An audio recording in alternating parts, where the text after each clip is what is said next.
La phrase que j'entends le plus souvent, c'est j'ai envie de faire une start-up, mais j'ai pas d'idée. Et c'est une phrase évidemment que je trouve étrange parce que je connais pas beaucoup d'entrepreneurs qui ont réellement eu une idée. Alors l'un des sujets, c'est qu'il faut comprendre que la plupart des entrepreneurs, ils tombent dans l'entrepreneuriat un peu par hasard. C'est très rarement une démarche consciente parce que souvent les démarches conscientes, elles sont bloquantes.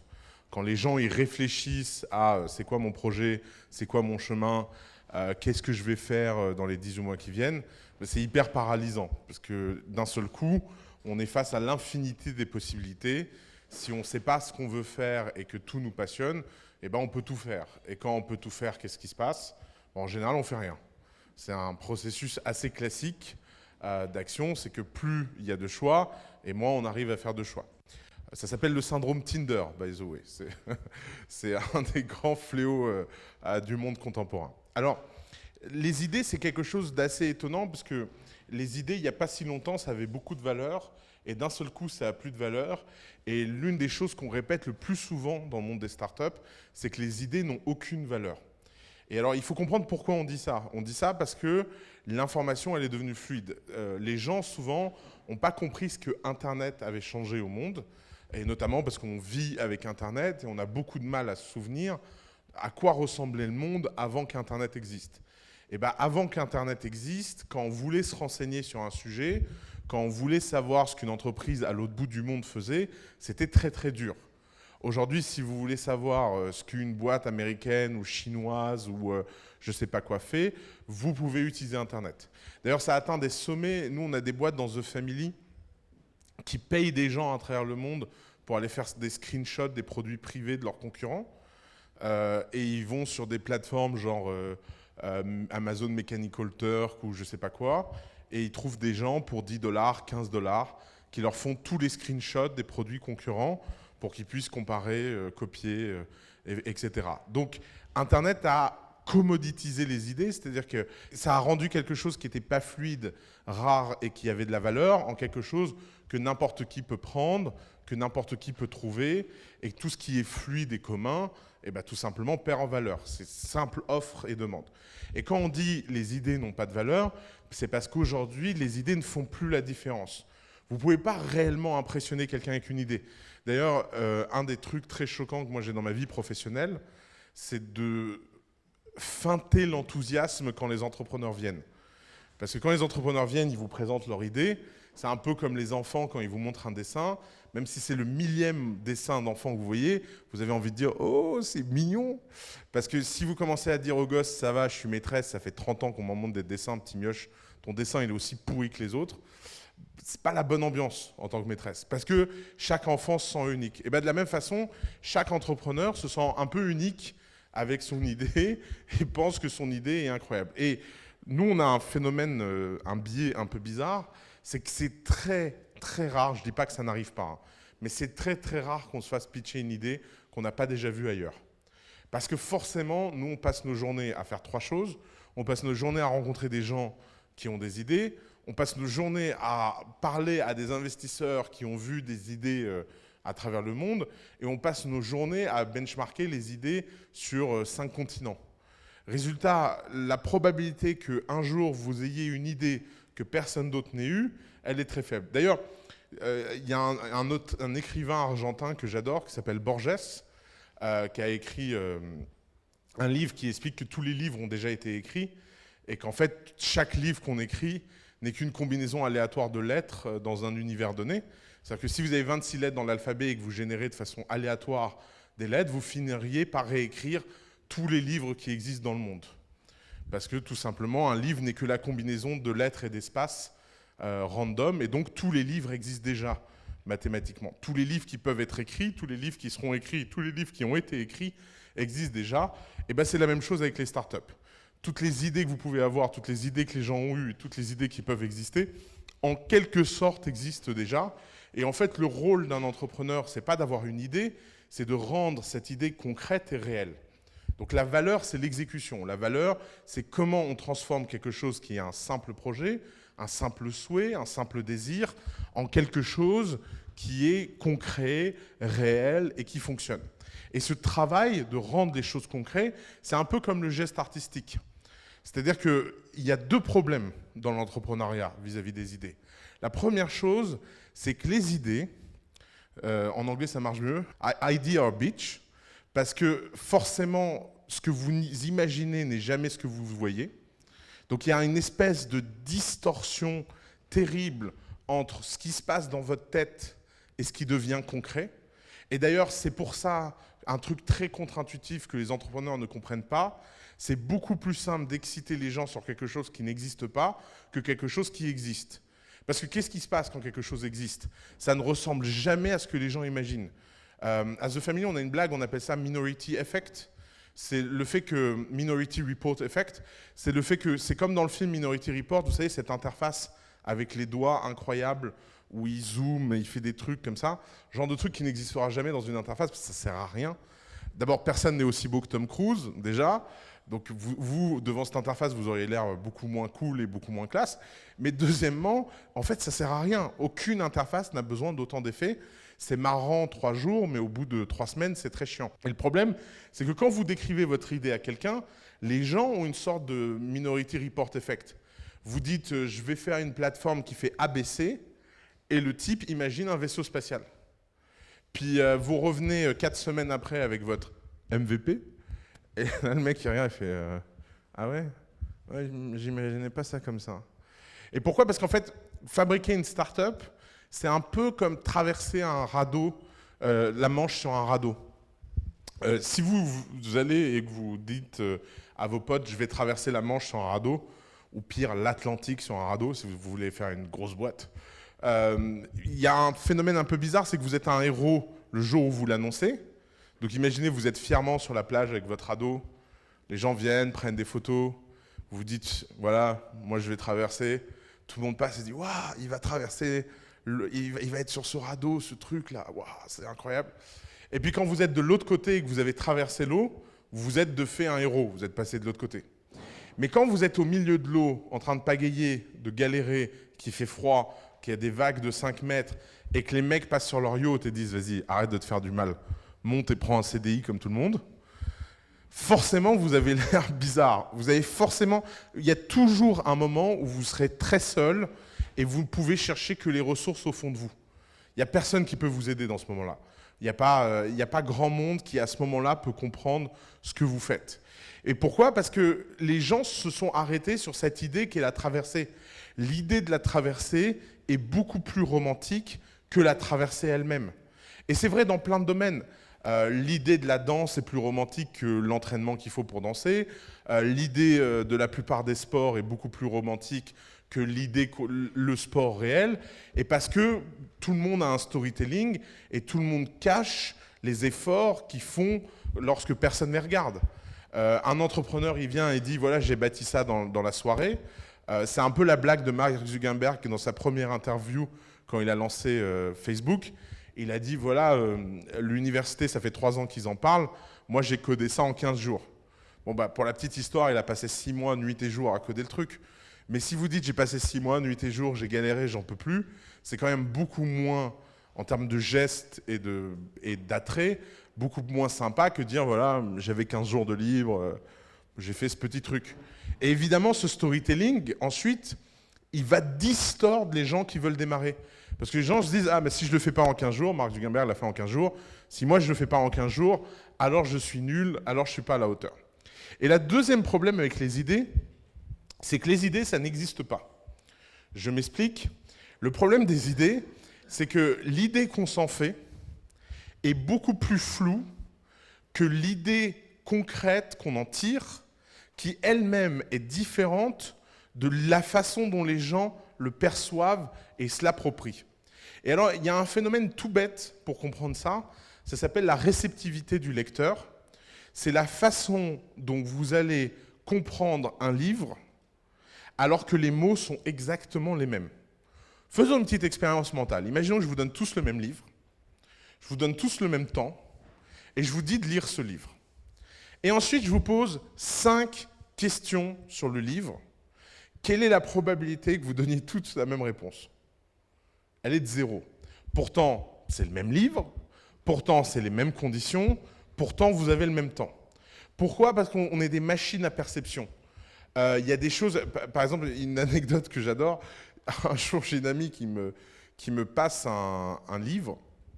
Elle me dit, tu verras, c'est la plus belle scène romantique que j'ai jamais lue de ma vie. J'ai vraiment hâte que tu lises ce truc, c'est incroyable, ça m'a exalté, etc. Et la phrase, c'était « Et il la culbute sous un cerisier ». Je lis ça, je dis mais elle est complètement folle. Et donc je lui fais relire la phrase, je lui dis mais c'est ça ta scène? Elle dit non, non, c'est pas ça. Et en fait, elle est partie dans son monde intérieur, quoi. Enfin, elle a inventé un livre qui n'existe pas. Et on passe notre temps, en fait, à inventer des choses qui n'existent pas. Quand les gens disent bah, c'est factuel, il suffit de lire, etc., c'est parce qu'en fait, les gens sont malhonnêtes par rapport à leur propre processus interne. Et donc, le débat des idées, si vous êtes entrepreneur et que vous vous dites mon métier, c'est de trouver une idée, donc je vais aller parler de l'idée, vous allez rencontrer les 3 monstres des idées. C'est quoi les 3 monstres des idées? Le premier monstre, c'est le scepticisme. Pourquoi? Parce que c'est beaucoup plus facile d'être sceptique qu'optimiste. Sceptique, c'est gagnant à tous les coups. Parce que si vous avez tort avec votre scepticisme, c'est pas grave, personne ne vous le reprochera. Est-ce que vous avez déjà vu quelqu'un qui vient reprocher à un sceptique d'être sceptique? A posteriori. Jamais. Les sceptiques ont ce truc incroyable, c'est qu'ils ont un retour sur investissement infini, parce que s'ils ont raison, ils disent bah tu vois bien, je te l'avais dit, ça ne marchera pas. Et s'ils ont tort et que ça marche, ils feront croire que c'est grâce à leur esprit critique que vous avez fait quelque chose de mieux. Donc les sceptiques ont ce truc, cette stratégie parasitaire absolue et dominante, que quoi qu'il arrive, ils ont raison. Quoi qu'il arrive, quand vous êtes sceptique, vous ne pouvez pas vous tromper. Parce que de toute façon, vous trouverez toujours un angle dans lequel votre scepticisme a l'air d'être intelligent. D'ailleurs, regardez, pensez en termes d'image mentale et caricature. Quand on pense optimiste, qu'est-ce qu'on pense? On pense inconscient, béat, un peu bête, grand sourire. Comment il s'appelle cet acteur-là qui fait Yes Man? Jim Carrey. Vous voyez, on pense Jim Carrey. Il y a une espèce d'image, on a tout de suite, ouais, c'est un... Ouais, pas très malin. Alors que quand on pense sceptique, on pense quoi? Profond, intellectuel, esprit critique, incroyablement puissant. Il ne se laisse pas raconter des histoires, lui. Il est solide, concret, pragmatique, blablabla. Donc vous voyez, il y a déjà, en fait, vous avez déjà un premier problème. C'est que vous avez votre enthousiasme et votre idée. Et vous avez tous ces gens autour de vous dont la seule intérêt, c'est de niquer votre idée. Ils n'en ont pas d'autre. De toute façon, ils ne vont jamais rien faire de leur vie. Donc, ce n'est pas comme s'ils avaient envie que qui que ce soit fasse quelque chose. Donc, vous avez ce premier problème. Ensuite, vous avez un deuxième monstre qui est aussi intéressant que le sceptique, c'est l'optimiste. Alors, l'optimiste, il est terrible. Pourquoi? Parce que les optimistes ont tendance à se fréquenter entre eux. Parce que comme ils ne peuvent pas supporter les sceptiques, ils ont tendance à se reconnaître et se trouver des raisons. Et puis, les optimistes, ils s'auto-entretiennent. L'optimisme de quelqu'un entretient l'optimisme des autres. Et quand vous mettez un groupe d'optimistes ensemble, eh ben, ils ont ce truc incroyable de croire que tout va marcher.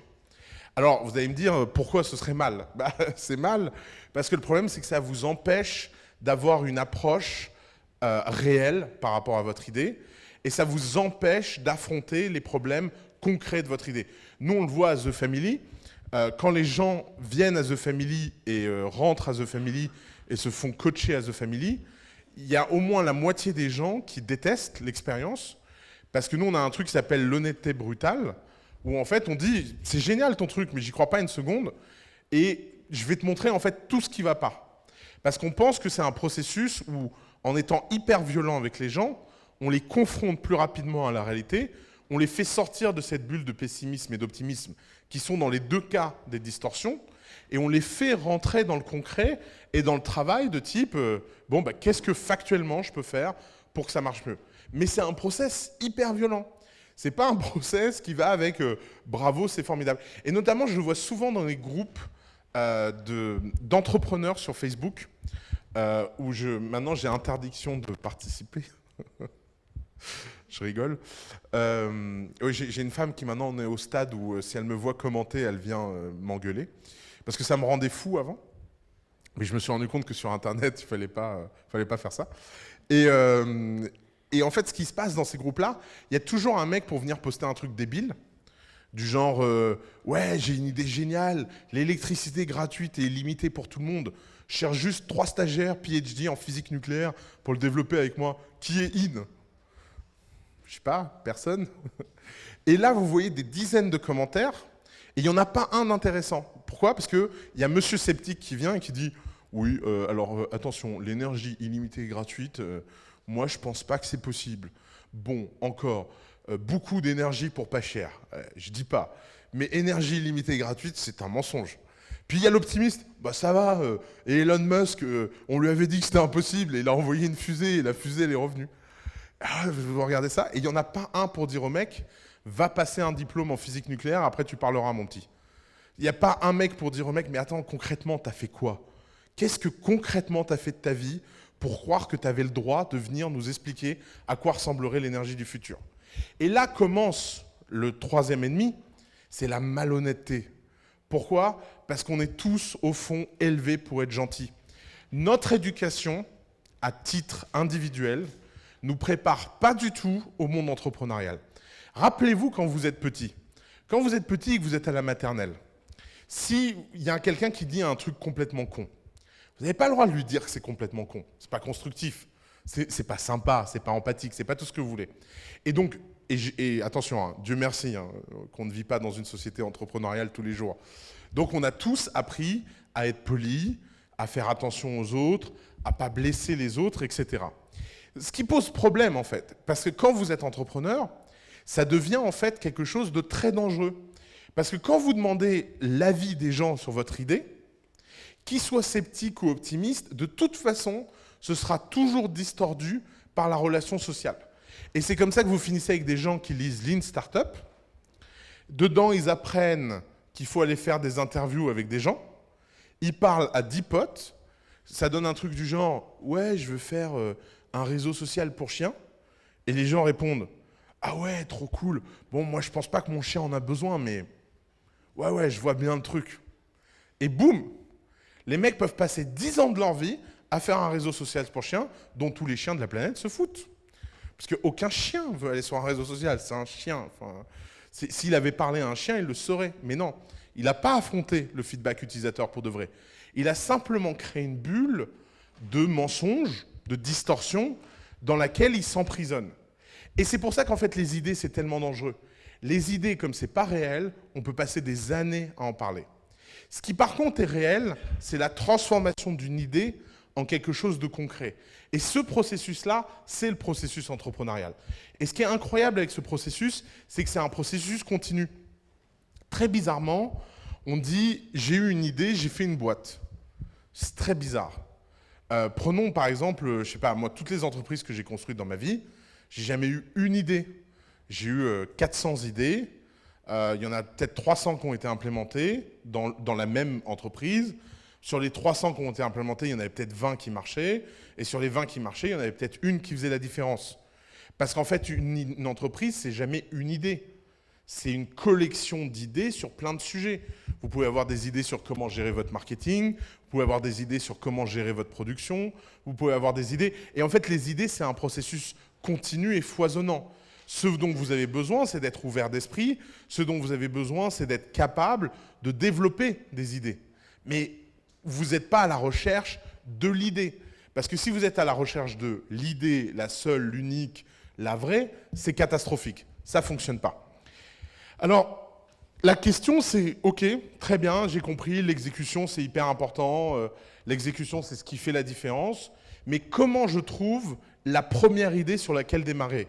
Comment je passe cette première marche tellement paralysante? Alors, je pense que après 5 ans à The Family à regarder les entrepreneurs et 3 ans ou 4 ans à faire des conférences coup d'État, j'ai compris quelques petits schémas. Alors, bénis soient les entrepreneurs qui ont une vocation. Bénis soient les entrepreneurs qui ont une vocation, parce que avoir une vocation, c'est rare. C'est pas donné à tout le monde. Et bizarrement, il y a des gens qui ne se rendent pas compte qu'ils ont une vocation. Nous, on le voit très souvent avec des entrepreneurs. Ils viennent, ils vous pitchent un truc complètement nul. Puis vous commencez à parler de leur vie et vous découvrez qu'ils sont passionnés d'un sujet. Vous leur dites, mais attends, pourquoi tu ne fais pas plutôt une boîte là-dessus parce que tu as l'air d'être très compétent sur le sujet, et ils vont répondre un truc du genre « Ah non, mais ça c'est juste un hobby ». Alors, laissez-moi vous dire ce petit secret. Les hobbies, c'est hyper puissant. Je pense que la première grande source d'idées, c'est les hobbies. Avant de trouver une idée d'entreprise, trouvez un hobby. Les hobbies, c'est un truc de malade. À peu près tous les hobbies deviennent des espèces de géants et d'entreprises extraordinaires et des empires. Pourquoi ? Parce que les hobbies, c'est fait sans aucune arrière-pensée. Et c'est un moment où on apprend beaucoup. Les gens qui ont des hobbies sont des gens très chiants parce qu'ils ont une obsession dans la vie, ils font que ça. Et donc, ils développent des expertises qui sont quasi ésotériques dans leur domaine, qu'on ne peut pas développer autrement qu'avec ce niveau de passion. Donc, si vous avez la chance d'avoir un hobby, faites confiance à votre hobby. Vous verrez, tout hobby, et j'affirme ça avec beaucoup de force, peuvent devenir un business. Même les hobbies les plus dingues. On en a un qui était passionné de collection de bouchons, je sais pas quoi. Ouais, ce genre de truc. Et ben, il nous a fait une super plateforme d'échange de collectionneurs. Il n'y a pas un truc, en fait, qui ne peut pas se transformer en gros business. Si vous avez la chance d'avoir quelque chose qui anime votre vie, vous avez gagné. Et c'est facile à comprendre. Si vous vous dites que vous faites une boîte pour réussir une boîte, ben vous avez le problème que si la boîte échoue, vous allez être très malheureux, vous allez être très down. Alors que quand vous avez un hobby, tout n'est que de l'upside. Puisque chaque jour que vous passez à faire votre hobby n'est finalement qu'un jour de plus où le voyage est intéressant. Ça marche pas à la fin, pas très grave. Vous pouvez parler de bouchons toute la journée. Et vous adorez les bouchons. Ou vous adorez les timbres, ou vous adorez la crypto, ou vous adorez machin. Et d'ailleurs, pourquoi la plupart des grandes technologies commencent toujours par des hobbies ? Parce que la plupart des grandes technologies sont inventées par des gens qui n'ont aucune idée de leur application commerciale. Le dernier grand en date, c'est les cryptos. Si vous prenez les gens qui faisaient des cryptos il y a 8 ans, 7 ans, 6 ans, ce pas des gens qui pensaient qu'ils allaient devenir richissimes. C'est simplement des gens, soit qui voulaient détruire l'État, soit qui étaient des anarchistes passionnés, soit des espèces de gros geeks qui trouvaient ça incroyable de distribuer de l'information, etc. Les capitalistes, ils sont arrivés dans les cryptos il y a peut-être 2 ans. Ça a mis énormément de temps. Mais sauf que qu'est-ce qui se passe ? Quand les capitalistes arrivent, ils n'ont pas d'autre choix que de faire confiance aux gens dont c'est le hobby. Parce que ça fait 5 ans qu'ils réfléchissent à la blockchain, ça fait 6 ans qu'ils réfléchissent à la décentralisation. Et en fait, sur un truc exponentiel comme ça, c'est énormément d'avance. L'informatique personnelle, quand vous regardez les histoires de Steve Jobs et Steve Wozniak et les grandes légendes Bill Gates, etc., ces gens-là, ils allaient dans des clubs amateurs d'informatique et le premier Mac a jamais été présenté pour être une entreprise. Le premier Mac a été présenté en disant « Regardez, on a construit ça dans notre garage, vous en pensez quoi ?» Et tout le monde a dit « J'en veux un, j'en veux un ». Et ils en ont vendu 10, puis ils en ont vendu 100, puis ils en ont vendu 1000. Puis là, ils se sont dit peut-être qu'il faudrait faire une usine, etc., etc. Mais ça, c'est le parcours le plus organique de l'entrepreneuriat et qui est fondé sur une passion. Ce n'est pas le seul chemin. Tout le monde n'a pas un hobby. Le deuxième chemin, c'est le chemin pragmatique. Alors, je vais vous donner un conseil. Dans la vie, quand on n'a pas de passion, il y a un truc qui fait qu'il y a un très beau moteur, c'est l'argent. L'argent, c'est un truc génial parce que c'est neutre, universel, accepté partout. Il n'y a pas une société dans le monde qui n'a pas d'argent, pas une. C'est la fiction la plus universelle sur Terre. Aucune religion sur le monde a ce niveau de monopole. L'argent est aux idées ce que Windows était au système d'exploitation, quoi. C'était le truc réellement monopolistique. D'ailleurs, même, vous savez, les sociétés de troc où les gens s'échangent des trucs en disant à bas l'argent, je t'échange 3 poulets contre machin, et finissent tous par créer leur propre monnaie locale. C'est délirant. Bon, ils ne sont pas dans le système monétaire financier international, mais ils se rendent bien compte qu'en fait, les mecs qui ont créé l'argent n'étaient pas trop cons. Ils se sont dit, plutôt que transporter le poulet, je te donne 3 billets, tu m'en rends 2, c'est cool. Le poulet, il est là où il est, tu viens le chercher quand tu as faim, quoi. Donc il y a un truc incroyable avec l'argent, c'est que c'est une vieille fiction, C'est une fiction qui a été remplacée par rien. À chaque fois que quelqu'un a voulu remplacer le modèle de l'argent, il s'est planté. Et alors pourquoi l'argent, c'est très puissant? Parce que si vous n'avez pas de passion, ça vous permet d'avoir quelque chose de mesurable et objectivable. Le business est un monde formidable dans lequel soit vous avez raison et vous gagnez de l'argent, soit vous avez tort et vous en perdez. Et le montant que vous perdez, ce sera toujours le bon montant de la bonne leçon que vous méritez. C'est incroyable, c'est magique comme système. Ça se price naturellement, sans que vous ayez rien à faire. Et l'argent, c'est un truc incroyable, c'est que ça permet de ne pas réfléchir et d'être concentré fondamentalement sur un outcome qui est « j'ai raison, ça marche, j'ai pas raison, ça ne marche pas ». Alors évidemment, l'argent, c'est en général une motivation de second ordre. Souvent, les entrepreneurs ne peuvent pas être entrepreneurs que pour l'argent parce que c'est trop dur. Mais s'il n'y avait pas l'argent, il y a peu d'entrepreneurs qui le seraient. Donc nous ne mentons pas, je sais bien qu'on est en France, que ça ne se fait pas, entrepreneuriat social, humanitaire, circulaire, tout ce que vous voulez, génial. À la fin de la journée, si vous êtes entrepreneur, c'est aussi pour être libre. Et la façon la plus simple d'être libre, c'est d'avoir de l'argent. C'est un truc magique, l'argent, pour ça. Une fois que vous avez de l'argent, vous pouvez faire ce que vous voulez, vous pouvez même arrêter de travailler. C'est une grande liberté. Et c'est une liberté que beaucoup d'entrepreneurs aspirent à avoir. Alors, quand vous n'avez pas d'idée, vous n'avez pas de passion et que vous ne savez pas quoi faire, réfléchissez de façon concrète à qu'est-ce que vous pouvez apprendre qui peut vous rapporter un maximum d'argent et créer cette boucle très simple et très neutre. Apprentissage, savoir, retour sur investissement. Apprentissage, savoir, retour sur investissement. Et si vous arrivez à créer cette boucle, vous verrez, c'est très satisfaisant. Il y a beaucoup d'entrepreneurs qui me disent « Ouais, tel truc, c'est chiant, je sais pas quoi, c'est pas ma passion ». C'est marrant, à chaque fois qu'ils ont de la traction, ça devient bizarrement leur passion. Parce qu'en fait, c'est hyper enthousiasmant de faire quelque chose qui marche. Ça a l'air con, mais être envers et contre tous sur un truc qui marche pas parce que c'est une passion, c'est réservé à une toute petite minorité de cinglés. La majorité des gens, ils ont besoin d'un feedback positif du marché. C'est très dur de passer 10 ans de sa vie à faire quelque chose envers et contre tous. Passer 10 ans de sa vie à faire quelque chose envers et contre tous, c'est pas agréable. Si vous faites quelque chose et que vous avez un feedback de marché, c'est plutôt efficace. Et dans ce cas-là, comment vous sélectionnez une idée? Mais tout simplement en les testant. Les idées ne deviennent pas importantes. Et on va revenir concrètement sur les différentes constructions. Et la troisième voie, pour trouver des idées, c'est tout simplement de rejoindre le projet de quelqu'un. Alors ça, c'est quelque chose dont on ne parle pas assez souvent.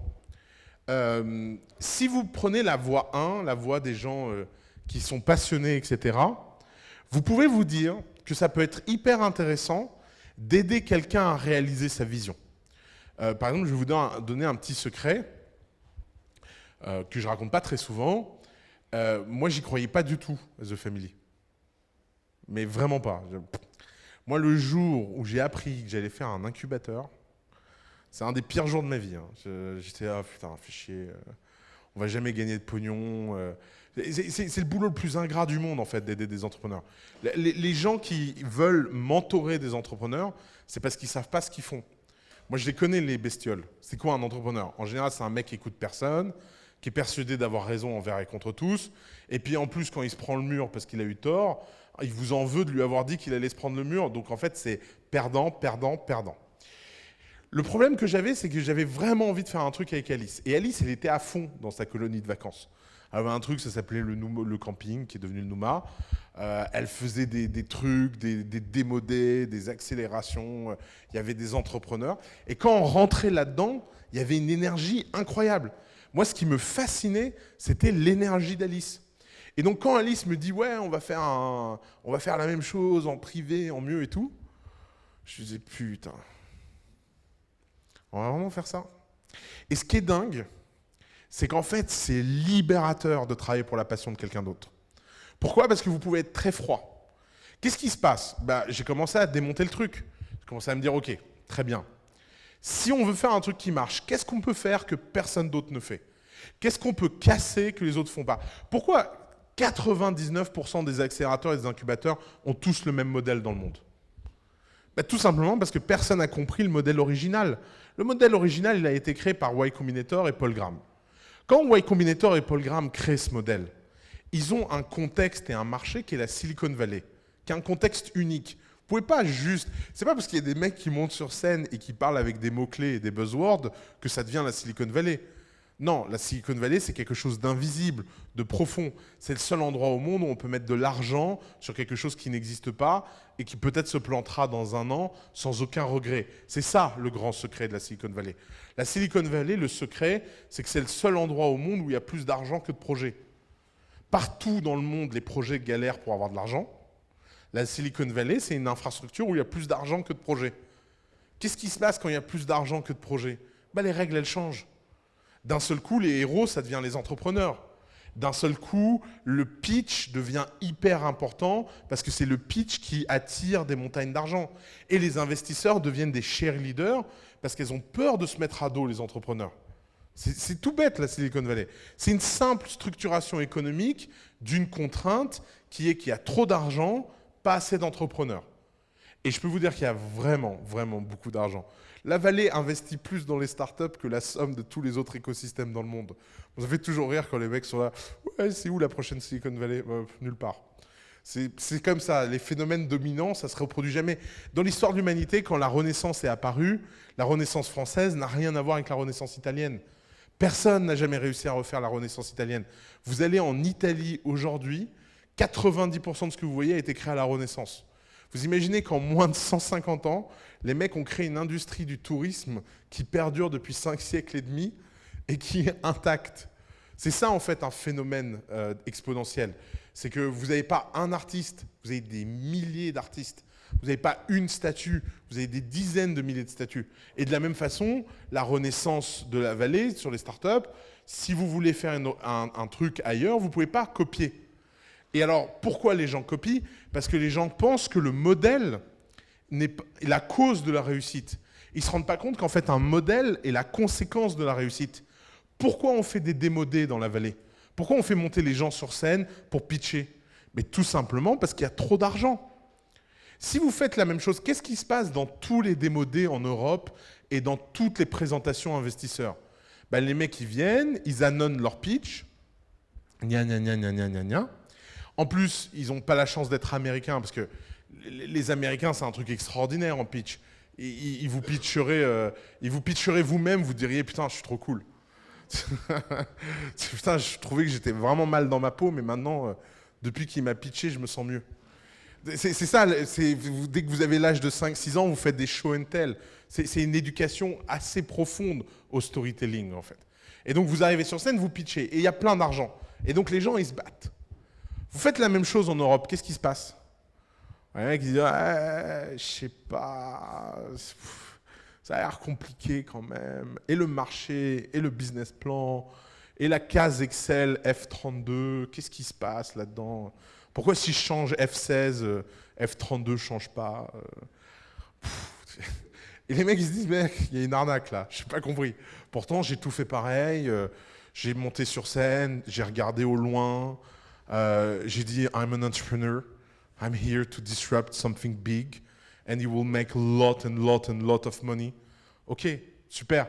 Et en fait, les gens se rendent compte que la structure de marché n'est pas la même. Mais qu'est-ce qui se passe? C'est que quand vous faites quelque chose pour quelqu'un, quand vous faites quelque chose dans l'admiration de quelqu'un, vous pouvez être très froid et vous pouvez vous mettre à son service. De la même façon que je me suis mis au service de la vision d'Alice et que tout ce qu'on a créé, c'est simplement une forme hyper originale d'une simple idée, d'un simple geste qui repose sur le fait que Alice rêvait de créer une colonie de vacances. C'est ça en fait ce qu'on a fait. Ce qu'on a fait, c'est qu'on a fait la plus belle colonie de vacances. Alors avec des entrepreneurs, de l'argent, des parts, machin, tout ça. Mais tout ça, c'est l'intendance qui suit. Le cœur, c'est les gens. Le cœur, c'est l'amour des gens. C'est comment on fait quelque chose qui fait vibrer les gens. Comment on devient pote avec nos entrepreneurs. Pourquoi ça s'appelle The Family? Les gens me disent toujours, c'est quoi The Family? Mais c'est écrit, The Family. Qu'est-ce que tu as besoin de plus? C'est la famille. Le message est là. Le message, c'est qu'on fait ce qu'on dit et on dit ce qu'on fait. Le projet est dans le nom et le nom est le projet.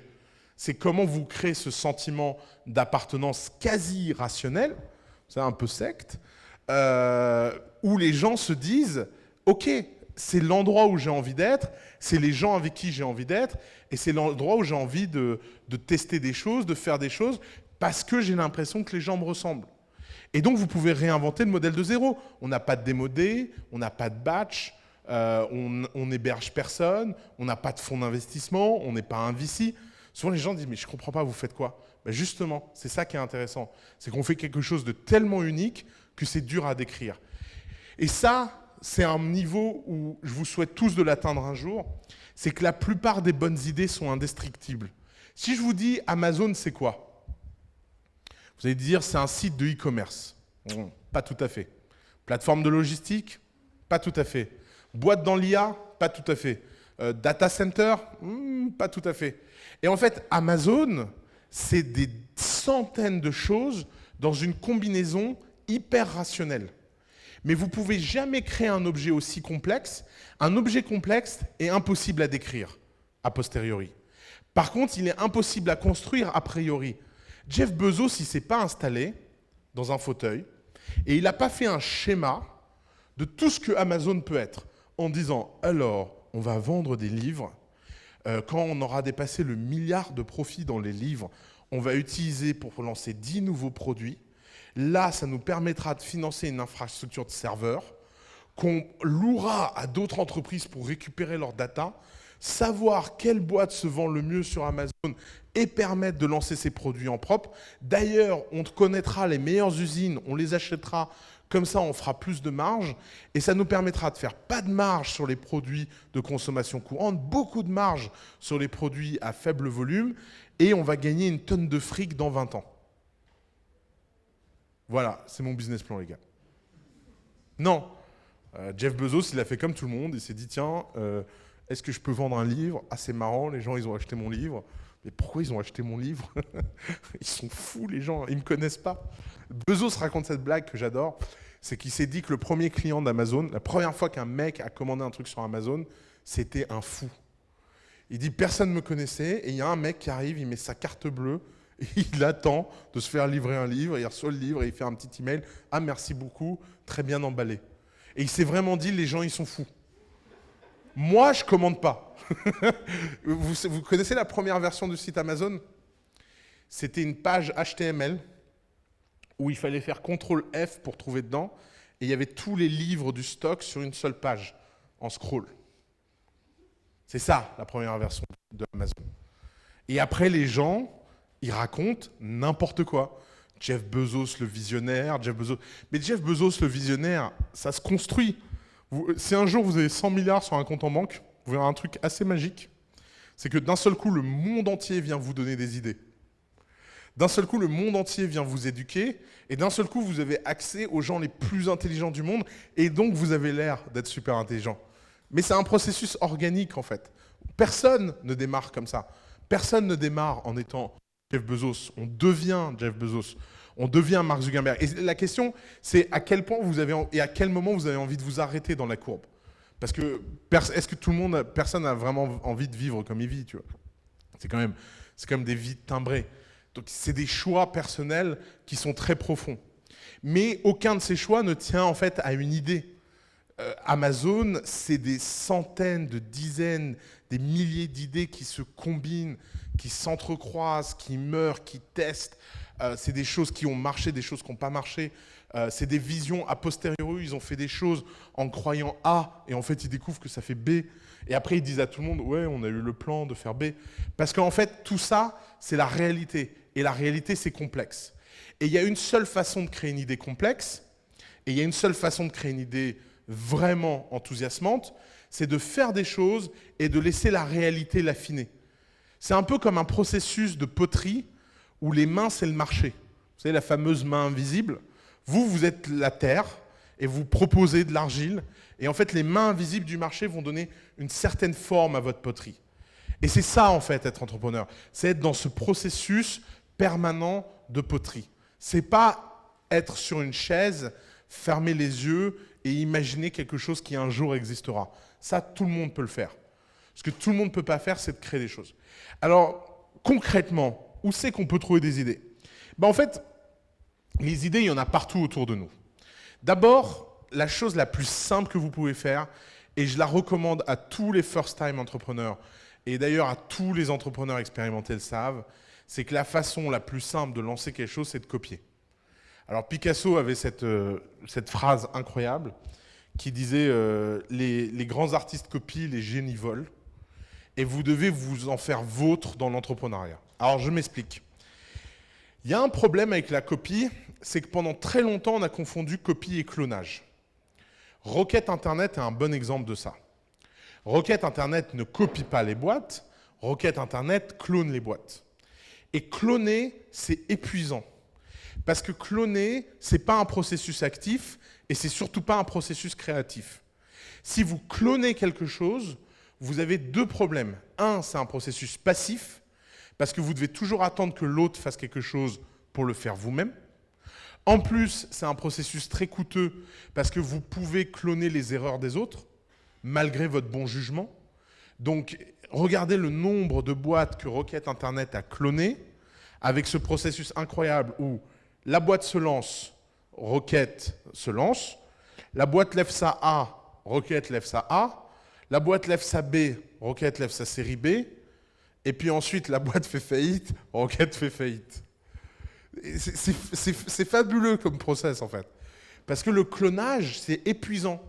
Et en plus, quand vous clonez, vous êtes face à des mecs qui sont tellement profonds, tellement créatifs, tellement puissants, que ça vous vide de votre énergie.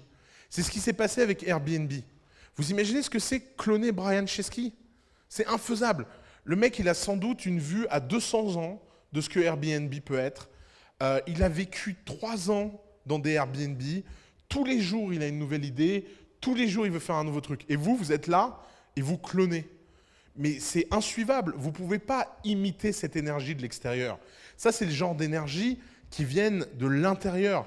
Vous ne pouvez pas regarder un mec et vous dire « Tiens, je vais faire pour lui ». Pour prendre une image sportive, assez métaphorique pour moi, c'est imaginer que vous essayez de faire tout l'exercice d'un champion olympique et vous dites « C'est ça le sport ». C'est de faire tout ce que ce mec fait et vous tombez sur Usain Bolt. Il faut combien de temps avant de vous taper une crise cardiaque et de mourir? Je veux dire, il y a un moment, c'est juste épuisant. Usain Bolt, il est Usain Bolt parce qu'il a une vie particulière, etc. Non, la copie, c'est pas ça. La copie, c'est l'appropriation de 80% du travail pour vous concentrer que sur les 20% de votre propre version. Pourquoi? Parce qu'en fait, copier quelque chose, c'est un processus créatif, innovant et parfaitement personnalisable. Pourquoi? Parce que quand vous copiez, vous ne faites que donner votre propre version au monde de ce que le monde a déjà proposé. Si vous vous dites « je vais faire un hôtel », ben évidemment que ça ne sert à rien de tout réinventer. C'est complètement con. Vous allez faire quoi? Vous allez découvrir et tâtonner pour réinventer la compta d'un hôtel, le business model d'un hôtel, comment une chambre fonctionne, une serrure. Vous allez rester 6 mois en R&D en vous disant « bon, dans notre hôtel, on aura un truc, ça ferme les espaces. Et bon, peut-être que c'est comme ça ou comme ça. Et puis on mettra un truc dessus qui permet de garder la vie privée. » Attends, tu parles d'une porte et d'une serrure là? Ouais. Mais c'est tout nouveau. C'est révolutionnaire. Non, la serrure, c'est un truc qui fonctionne bien, technologie du XIIe siècle. Ouais, vous pouvez avoir des petites variations, serrure électronique, carte magnétique, peu importe. Mais à la fin de la journée, si vous ouvrez un hôtel, personne ne vous attend sur la serrure. Vous voyez vraiment un critique d'hôtel venir et dire « Les gars, cet hôtel est incroyable, c'est la plus belle serrure que j'ai jamais vue. On arrête là, je dors dans le couloir. » Vraiment là, écoutez, si vous permettez, j'aimerais faire un bisou à cette serrure parce que j'ai jamais vu une serrure pareille. Personne dit ça. Et pourtant, les entrepreneurs ont ce genre de trip. Les entrepreneurs pensent que tout réinventer, c'est ce qui fait d'eux des entrepreneurs. Je dis pourquoi? Non, ce qui fait quelqu'un d'un entrepreneur, c'est de gagner stratégiquement un marché. Et pour gagner stratégiquement un marché, il faut savoir qu'est-ce qu'on copie, qu'est-ce qu'on prend et où on innove. Et on innove où? Sur ce qui justement ne va pas. Parce que ce qui est incroyable, c'est que quand on invente quelque chose de zéro, on a la chance de pouvoir éviter les erreurs qui ont déjà été faites. Prenez cette valeur pour ce que c'est. En fait, la copie, c'est un processus d'apprentissage. Chaque œuvre d'art démarre par la copie. Regardez en musique. Regardez les reprises en musique. Les reprises en musique ne sont pas simplement quelque chose qui est une pure copie de ce qui a déjà été fait. Non, c'est le fait d'apporter sa propre voix à une chanson, à des paroles, à un rythme, à un beat, et c'est de pouvoir en extraire de la valeur et de pouvoir en extraire un nouveau geste. Dans la musique, ça arrive tout le temps. Regardez le nombre de reprises dans la musique qui sont mieux que l'original. On connaît la reprise, mais on ne connaît pas l'original. Parce que finalement, l'original, aujourd'hui, ça sonne plus dans l'air du temps, c'est anachronique, on n'arrive plus à vibrer avec la version originale. Alors que la reprise, on la trouve tellement fraîche, tellement chill, on vibre avec ça. Et bien l'entrepreneuriat, c'est la même chose. L'entrepreneuriat, c'est le fait d'amener votre propre version à des choses qui existent déjà. C'est de faire quelque chose où vous vous dites, ok, ça existe déjà, mais moi, je vais apporter ma propre version et je vais apporter mon propre instinct. Et si vous regardez autour de vous, il y a des milliers d'idées que vous pouvez faire. J'ai jamais compris ce truc où les gens ils se disent, je cherche une idée, j'invente une idée seule dans ma cave. Là, je vais chercher sur Google et je vois un obscur mec en Thaïlande qui fait la même chose. Je dis, ah non, merde, ça existe déjà. What? Mais pourquoi? Est-ce que vraiment le type en Thaïlande ou aux États-Unis est déjà dominant? Est-ce qu'il a parlé à tous les clients possibles?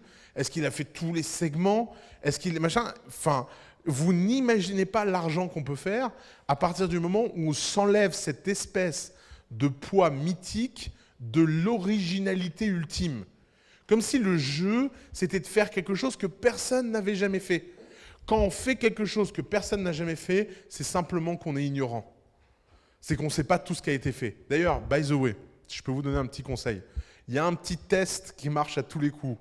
Si vous avez une idée qui a une très faible barrière technologique à l'entrée, très très faible, et que ça a l'air de ne pas exister, ça veut dire que tous les mecs qui l'ont fait ont fait faillite. Ça, c'est un vrai insight et c'est un vrai secret. Parce qu'en fait, ça n'existe pas. Tout a déjà été fait. Tout le temps. Et donc, le fait d'être premier à quelque chose, ça n'existe pas. Le fait de faire quelque chose dans une certaine combinaison, avec le petit détail qui tue et qui fait la différence, ça oui, ça existe.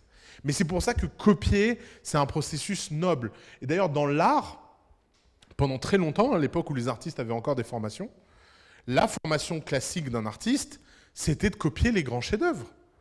On commençait par copier, on apportait sa touche, 10%, 20%, jusqu'au moment où on se sentait prêt à créer sa propre œuvre. Et créer sa propre œuvre, c'était l'aboutissement et le cheminement d'une démarche. Pourquoi l'entrepreneuriat serait différent? Pourquoi l'entrepreneuriat serait un objet où en fait le but du jeu, c'est d'être exclu des autres, de vivre dans sa bulle, de vivre dans son échelle et de ne rien avoir de connecté au réel?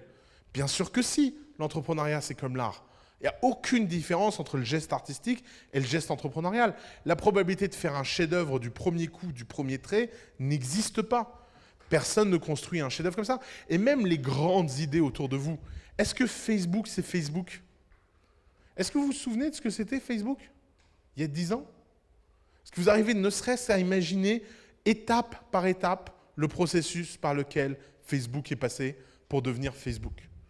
Qu'est-ce que c'est Facebook aujourd'hui? C'est indescriptible. Imaginez, vous rencontrez un alien, il ne connaît rien à nos sociétés humaines, et vous avez 30 secondes pour lui expliquer ce qu'est Facebook. C'est impossible comme exercice. Parce qu'en fait, Facebook, c'est devenu quelque chose de protéiforme, avec en plus maintenant des filiales, WhatsApp, Instagram, machin, qui en fait ont des effets de réseau entre elles, et la façon dont votre mère utilise Facebook, c'est pas la façon dont vous utilisez Facebook, qui n'est pas la façon dont votre petit frère utilise Facebook. Combien il y a de versions de Facebook en parallèle aujourd'hui? Combien il y a de façons d'utiliser Facebook? Combien il y a d'usages de Facebook? Il y a des gens qui utilisent Facebook pour des trucs absurdes. Par exemple, il y a des entreprises qui créent des groupes Facebook en mettant tous leurs documents confidentiels dedans. Ceci n'est pas une blague. Parce qu'ils trouvent ça sympa, les groupes Facebook. On peut poster des gifs, ça rend le truc plus cool. Est-ce que vous croyez vraiment que Mark Zuckerberg, quand il a créé Facebook, dans sa chambre à Harvard, s'est dit un jour, Une grande entreprise française créerait un groupe pour partager des secrets industriels dedans. Déjà, il ne savait pas ce qu'était un groupe. Il n'avait pas l'image de ça. Et il n'aurait jamais imaginé que des gens puissent être aussi dingues. Et c'est ça qui est fou. La réalité est toujours, toujours plus étonnante que votre imagination. Trump en est la preuve vivante. Hein. Imaginez, vous allez voir un film. Et Trump est dans le film et il est président américain. Vous sortez du film, qu'est-ce que vous dites? Bah, vous faites un commentaire Télérama. Je trouve que les scénaristes ont été un peu loin dans la fiction. Bon, le mec est maintenant président des États-Unis, vous faites quoi? Bah, vous prenez l'info et vous réévaluez ce qui est possible et vos standards. Ben, c'est la même chose dans l'entrepreneuriat.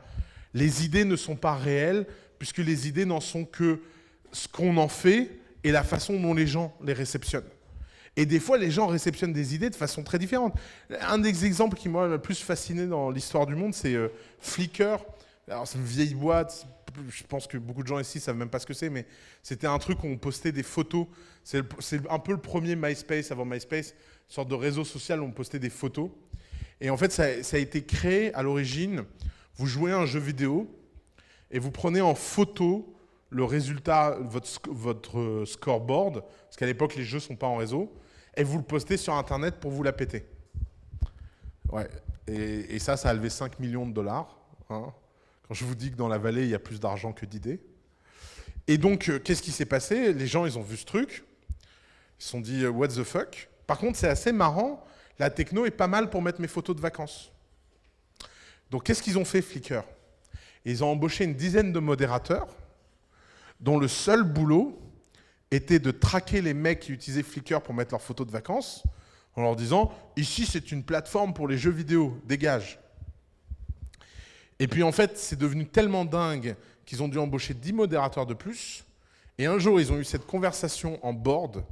J'aurais tellement voulu être dans cette pièce ce jour-là.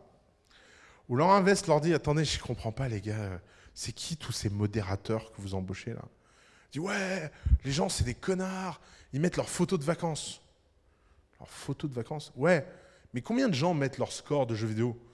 Bah personne, il n'y a que des photos de vacances sur notre site. Alors attendez, on va essayer de la faire simple. Donc, d'un côté, vous faites un outil pour que les gens mettent leur score de jeux vidéo, mais toute évidence, personne n'en a rien à foutre, personne ne met de score. De l'autre côté, il y a des gens qui l'utilisent malgré la modération, qui trouvent un moyen d'utiliser votre plateforme envers et contre vous. Et c'est en croissance comme ça, et vous embauchez des gens pour arrêter la croissance. Vous êtes malade en fait. Et là, les mecs se sont dit, ouais, tiens, c'est marrant, faudrait peut-être pivoter. Et vous savez qui est ce mec? C'est le fondateur de Slack. Ce mec, ensuite, a créé Slack. Donc c'est pour vous dire, on peut être vraiment, vraiment stupide quand on est entrepreneur et qu'on est le nez dans le guidon. Pourquoi? Parce que qu'est-ce qu'il raconte? Il dit, j'ai fait une erreur que je ne referai plus jamais. J'étais obsédé par mon idée. J'étais tellement obsédé par mon idée que j'ai oublié que le but, c'est pas d'avoir raison. Le but du jeu, c'est de gagner. Si vous gagnez en ayant tort, c'est pas grave. Vous gagnez. Le but du jeu, c'est pas de prouver au monde que vous aviez raison, que votre vision était la bonne. Ok, vous avez créé un truc, c'est utilisé différemment. Mais vous devez embrasser le fait que ce soit utilisé différemment. Vous devez en être heureux. Vous devez l'utiliser à votre faveur et à votre avantage. Alors, une des façons de trouver des idées, c'est simplement d'être data-driven. Et il y a 3 grandes techniques. D'abord, vous pouvez regarder les best-sellers vendus sur Amazon pour savoir qu'est-ce que les gens aiment. En fait, il y a plein de sources de données dérivées pour savoir qu'est-ce qui sera bientôt une tendance. Si vous voyez que les gens cherchent plein de livres sur un sujet donné, vous pouvez vous intéresser au sujet donné. Et ces datas, elles ont la chance d'être disponibles puisque Amazon classe dans toutes les rubriques les meilleures ventes. Et ça vous donne franchement un snapshot assez intéressant de quelles sont les données. Alors, une autre source de data de ce type-là, c'est Google Trends. Un autre exemple de data qui vous est accessible, c'est les démographies sur Facebook dans l'interface pub. En fait, vous avez plein aujourd'hui sur Internet de façons de savoir non pas si une idée est intéressante, mais de savoir à quoi les gens s'intéressent en ce moment. Par exemple, je vais vous donner une idée sur laquelle on travaille actuellement. On la garde entre nous, ok? C'est secret. Non, je rigole. C'est la bière sans alcool. Prenons cet exemple, la bière sans alcool. Aujourd'hui, dans le monde, quand vous vendez de la bière, dans à peu près tous les pays, vous avez d'ailleurs la bière ou n'importe quel alcool, vous avez une taxe spécifique sur l'alcool. Donc la TVA des alcools, elle n'est pas à 20%, elle est à 20 plus quelque chose. Alors, il y a des pays délirants, genre la Finlande. En Finlande, la bière, c'est, je crois, 70 ou 80% de taxes. Ce qui fait que la bière, c'est vraiment, vraiment très cher. Et si vous allez dans un supermarché en Finlande, en Suède ou en Norvège, qui sont des pays qui ont des taxes sur l'alcool complètement délirants, que vous regardez le prix de l'alcool des boissons alcoolisées et le prix des boissons non alcoolisées, la différence de ratio est délirante. Alors, ce qui est marrant avec la bière sans alcool, c'est qu'une bière sans alcool, si vous regardez Heineken Zero ou n'importe quelle bière sans alcool, elle est vendue exactement le même prix qu'une bière. Psychologiquement, vous achetez une bière. Pourtant, il y a beaucoup moins de taxes. Ça veut dire quoi? C'est-à-dire qu'il y a plus de profits et surtout, ça veut dire que vous avez dans la chaîne de valeur un pourcentage d'argent disponible pour aller corrompre la chaîne de valeur. Parce que vous pouvez donner plus de points au distributeur et vous pouvez dire au distributeur, si tu vends une bière avec alcool, tu gagnes X. Si tu vends une bière sans alcool, tu gagnes X plus 10. Et je ne sais pas si vous avez remarqué autour de vous, mais il y a de plus en plus de gens qui boivent des bières sans alcool. Comment nous, on a découvert ça? Tout simplement en tapant dans Google Trends « bière sans alcool ». Il faut regarder la courbe, c'est délirant. Oui, parce qu'en fait, les gens, quand ils sont intéressés par un truc, ils le tapent dans Google. C'est bizarre, vous pouvez vous dire, mais qui va taper bière sans alcool dans Google? En fait, parce qu'il y a... Comment? Les femmes enceintes. Oui, non mais c'était plus métaphorique comme question. C'était plus quelle idée d'aller taper sur notre truc sur Google. Tu vas dans un supermarché, tu achètes ta bière sans alcool. Mais non, en fait. Les gens se renseignent, ils cherchent des infos, etc. Donc, effectivement, il y a les femmes enceintes, il y a Kasher, il y a Halal, il y a tous les gens qui ne veulent pas boire d'alcool, il y a tous les gens qui mangent du quinoa. Enfin, c'est que des marchés en pleine explosion. Et bien, vous voyez, ça, c'est typique d'un raisonnement que vous pouvez entièrement faire de façon data-driven. Et ensuite, tout le jeu, c'est quelle est votre version de la bière sans alcool. L'entreprise que nous, on lance en ce moment avec des entrepreneurs as the family, la question, c'est quelle va être la marque? Est-ce que ça va résonner chez les gens? Est-ce qu'on va avoir le bon packaging? Est-ce qu'on va avoir la bonne expérience? Est-ce qu'on va avoir le bon marketing, etc. Mais l'idée bière sans alcool, elle est déjà là, autour de nous. Et c'est déjà une évidence que quelqu'un construira une boîte qui vaut 1 milliard dans la bière sans alcool.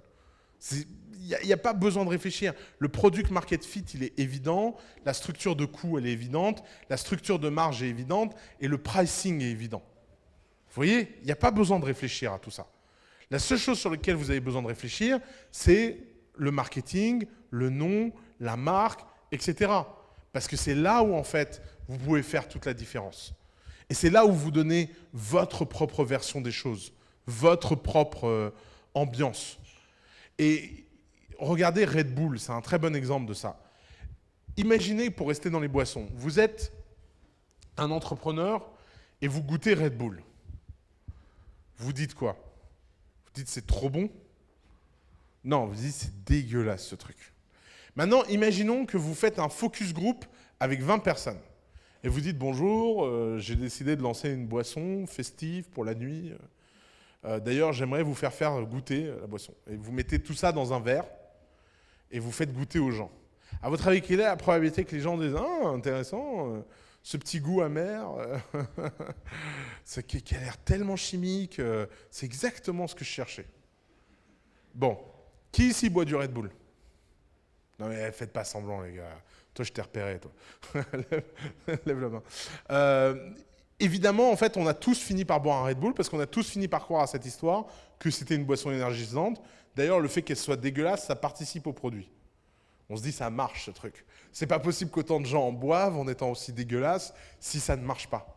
Et vous voyez ce genre de prophétie autoréalisatrice. D'ailleurs, quand vous voyez les interviews du fondateur de Red Bull, il dit Ce qui est incroyable, c'est qu'à chaque fois qu'on a travaillé avec des agences marketing, ils nous ont dit de changer la recette pour que ce soit meilleur, parce que c'est le feedback des clients.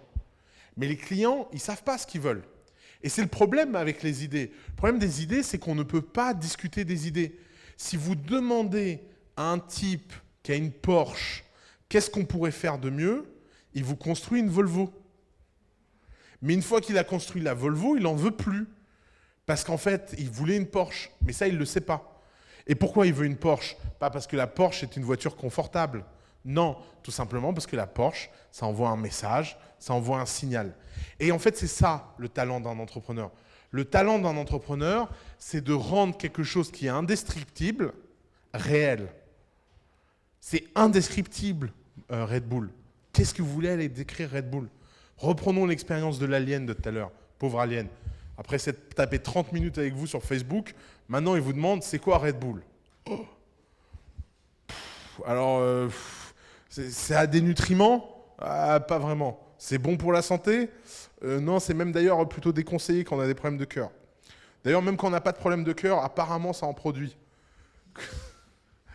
Et c'est assez célèbre comme boisson? Ouais, on adore. On adore. À 3 heures du matin, Red Bull, c'est vraiment le truc qui sauve, quoi. Donc vous voyez, c'est des constructions qui ne sont pas possibles à décrire a priori. Vous ne pouvez qu'a posteriori vivre ces descriptions. D'ailleurs, et j'en viens à ce point extrêmement important, faut-il parler de ces idées ou est-ce que je vais me faire piquer mon idée? Alors, ça a l'air d'être un sujet un peu moins courant dans l'écosystème qu'il y a 5 ans. Malgré tout, je reçois encore un DNA tous les 3 mois.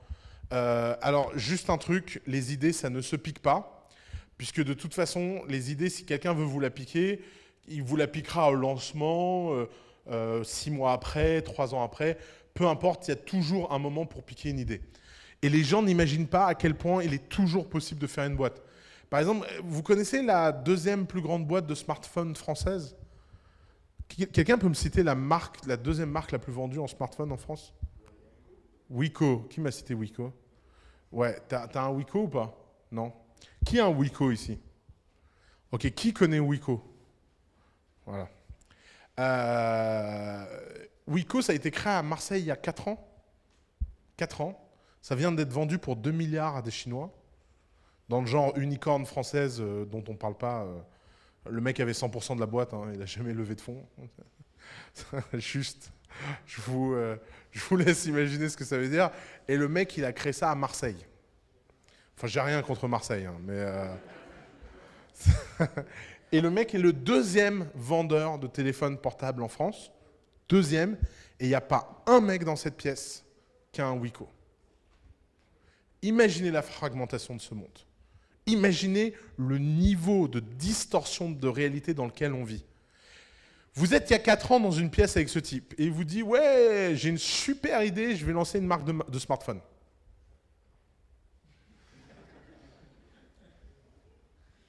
Ah ouais? D'ailleurs, ce sera un smartphone 10 fois moins bien que la concurrence, mais 100 fois moins cher. Ah ouais? Bizarre. Quel est le coup de génie de Wiko? Qu'est-ce que Wiko a su comme secret que personne ne savait? Comment? Le Made in France. Oh, connerie de Montebourg, ça. Personne n'achète un truc parce que c'est Made in France. D'ailleurs, je pense que, by the way, ils font tout pour avoir l'air de ne pas être français. Et parce que je me suis fasciné récemment pour le phénomène Wiko parce que je ne connaissais pas. J'ai pris une claque dans la gueule. Je me suis dit, mais qu'est-ce qu'on fout à The Family, quoi? Le mec, il fait une boîte à 2 milliards en 4 ans. J'ai pris tous mes entrepreneurs, je les ai tous engueulés. Je leur dis alors, il paraît que c'est pas possible. Le mec est à Marseille, les gars. Il n'a pas levé de fonds. Non, non, Made in France, tout le monde s'en fout. C'est vraiment un truc, personne, enfin tout le monde s'en fout. Il y a bien des gens pour qui c'est important, mais ça ne fait pas un marché. Tu viens pas, quand tu as un iPhone dans la main et un Wiko et tu dis pas, ouais, Made in France, trop cool. C'est pas le Made in France. C'est le seul téléphone vendu dans tous les supermarchés français. Carrefour, Leclerc, Auchan. Est-ce que vous avez vu un autre téléphone qu'un Wiko? Ils ont des exclus avec tous les supermarchés. Un jour, le mec s'est réveillé et a découvert qu'un quart des smartphones en France étaient vendus dans des supermarchés. Qu'est-ce qu'il a fait? Il a pris tous les patrons de supermarchés, il leur a dit « On va fabriquer un téléphone made in France. Vous allez virer tous les autres téléphones. Vous gagnez en moyenne sur un téléphone 6 euros, 7 euros de marge distributeur. Moi, je vais vous en donner 100. Mais en échange, vous me virez tout le monde. Je vais gagner beaucoup moins d'argent. Je vais partager énormément de valeur avec vous, mais ça s'appelle de la corruption active. C'est comme ça qu'on se construit un business. On a une source de distribution unique. On a des gens captifs. Un quart des téléphones en France sont vendus en supermarché.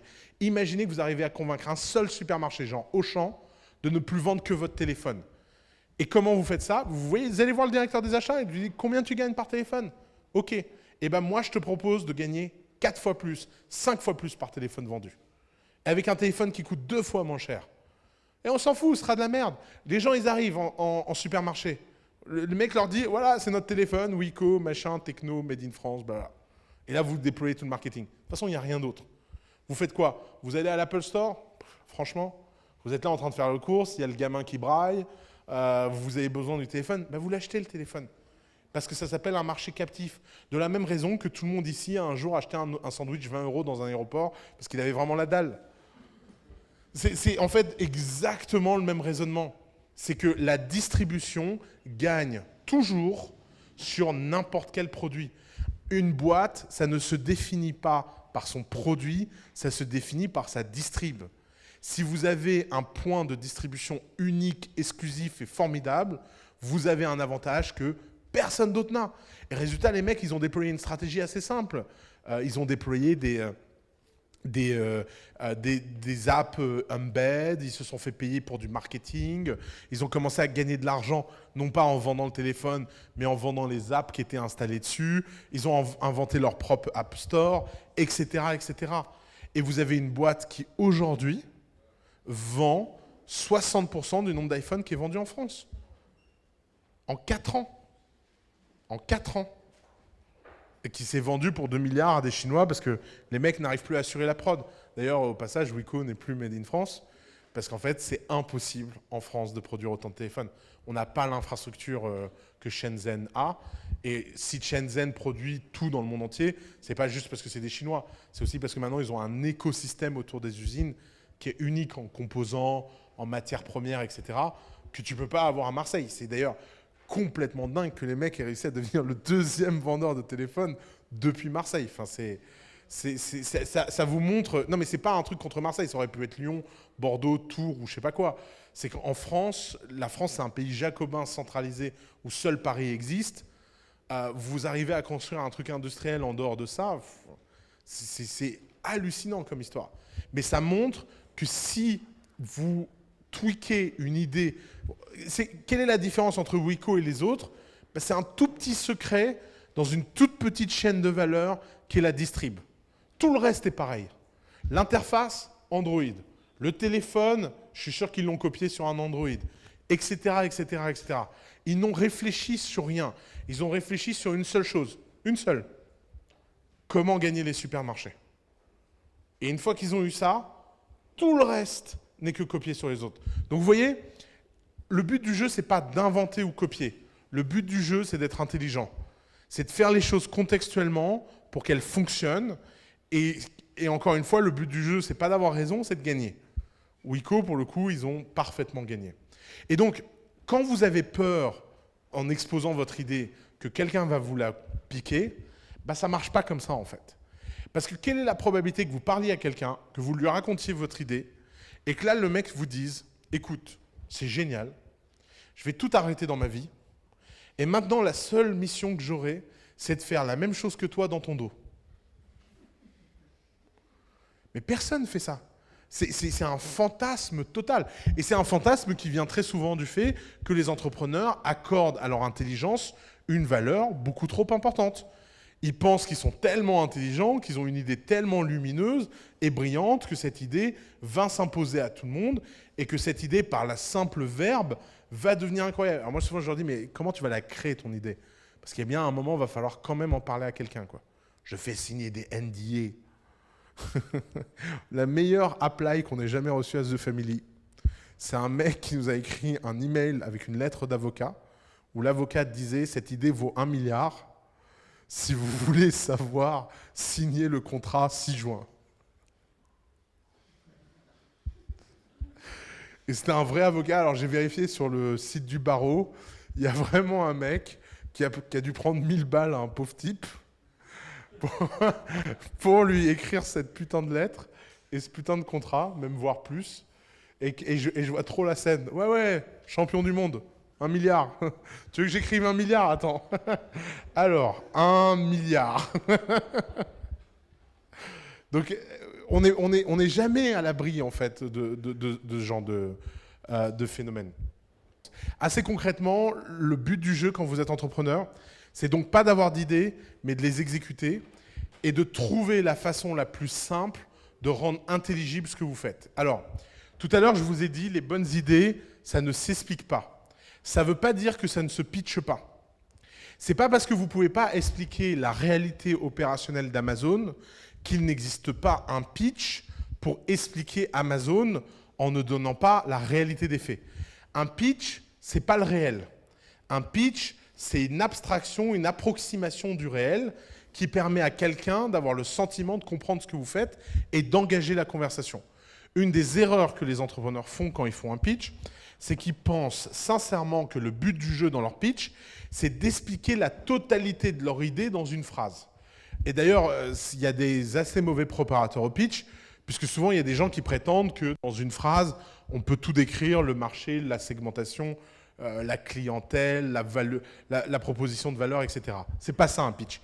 Un pitch, c'est comme un entonnoir comme ça, où vous commencez par la chose qui est le hameçon, la chose la plus incroyable et la plus enthousiasmante que vous pouvez avoir. Et ensuite, petit à petit, ça monte. Et petit à petit, vous avez de plus en plus d'informations si la personne est intéressée. Alors, c'est comme un escalier. Il faut que vous construisiez votre pitch avec des marches. La première question que vous devez vous poser, c'est qu'est-ce que je peux raconter sur mon idée, qui est une première marche que tout le monde peut comprendre. Par exemple, moi quand je suis dans des audiences avec du grand public et qu'on me demande ce qu'est The Family, je dis The Family, c'est une société d'investissement. Voilà. Facile, tout le monde comprend, société, investissement. Ok. Le mec doit investir dans des startups. Ok. Alors, si le mec est intéressé, il va dire « Ah, mais vous investissez combien ?» Ah. Donc en fait, on n'investit pas d'argent, on préfère offrir des services, de l'éducation, du support et du réseau en échange d'une petite part de capital de 5%. Vous voyez? Deuxième marche. Mais attendez, pourquoi les gens vous donneraient de l'equity gratuitement? Ah ben, je ne pense pas que c'est gratuit, je pense qu'on a beaucoup de valeur ajoutée. D'ailleurs, on laisse 1 an aux gens pour changer d'avis. Troisième marche. Et donc, vous voyez, 80% des gens peuvent s'arrêter à la première marche parce qu'ils n'ont pas besoin de savoir plus. Société, investissement. Peut-être que 20%, 17% va monter à la deuxième marche. Peut-être 3% va monter à la troisième marche, etc., etc. Quel est le problème la plupart du temps quand on a une idée? C'est qu'on veut absolument l'expliquer dans toute sa beauté, ne surtout pas la caricaturer et toujours dire « Ah, mais c'est plus que ça ». Moi, j'adore quand il y a des fans de The Family, dire oh, « C'est quand même plus que ça ». Oui, mais on s'en fout en fait. Toi, tu le sais, moi, je le sais, mais tout le monde s'en fout. Et alors, retenez ce principe qui est très important quand on est entrepreneur. Tout le monde s'en fout et tout le monde ment. C'est 2 règles. C'est-à-dire que personne ne vous dira jamais ce qu'il pense réellement. Si vous tombez sur quelqu'un qui pense que votre idée, elle est pourrie, il ne vous le dira jamais. Vous n'imaginez pas à quel point ça doit être votre métier pour oser regarder un mec dans les yeux et lui dire... Je vais d'ailleurs vous révéler un secret. C'est censé être mon métier. Je suis censé être honnête et transparent avec les gens qui viennent me présenter leur idée. Vous n'imaginez pas le nombre de fois où j'ai pas le courage de le faire. J'ai pas le courage de le faire. Impossible. Le mec, il est soit trop mignon, soit il a l'air trop enthousiaste. Mais des fois, j'ai l'impression, vous savez, c'est vraiment cet enfant qui vient avec un dessin et vous êtes avec la matraque. Et des fois, il est trop chou, quoi. Et c'est les pires situations, en fait. Parce que vous commencez à être hyper embarrassé, et vous dites « Ah ouais, non, oui, ça pourrait marcher, oui. » Alors, il y a des petites astuces quand les gens parlent au conditionnel, ou vous parlent un des trucs quand les gens ne veulent pas vous dire ce qu'ils pensent réellement, ils parlent d'un copain qui a fait autre chose. Pensez à ça. Vous pitchez un truc, et d'un seul coup, vous dites « Ouais, ça me fait penser à machin. » C'est une façon de dire « Écoute, on va parler d'autre chose. » En fait, je ne vais pas te dire que ton truc, j'y crois pas du tout. Alors, retenez ça, hein. Il n'y a pas de mot d'amour dans l'entrepreneuriat, il n'y a que des preuves d'amour.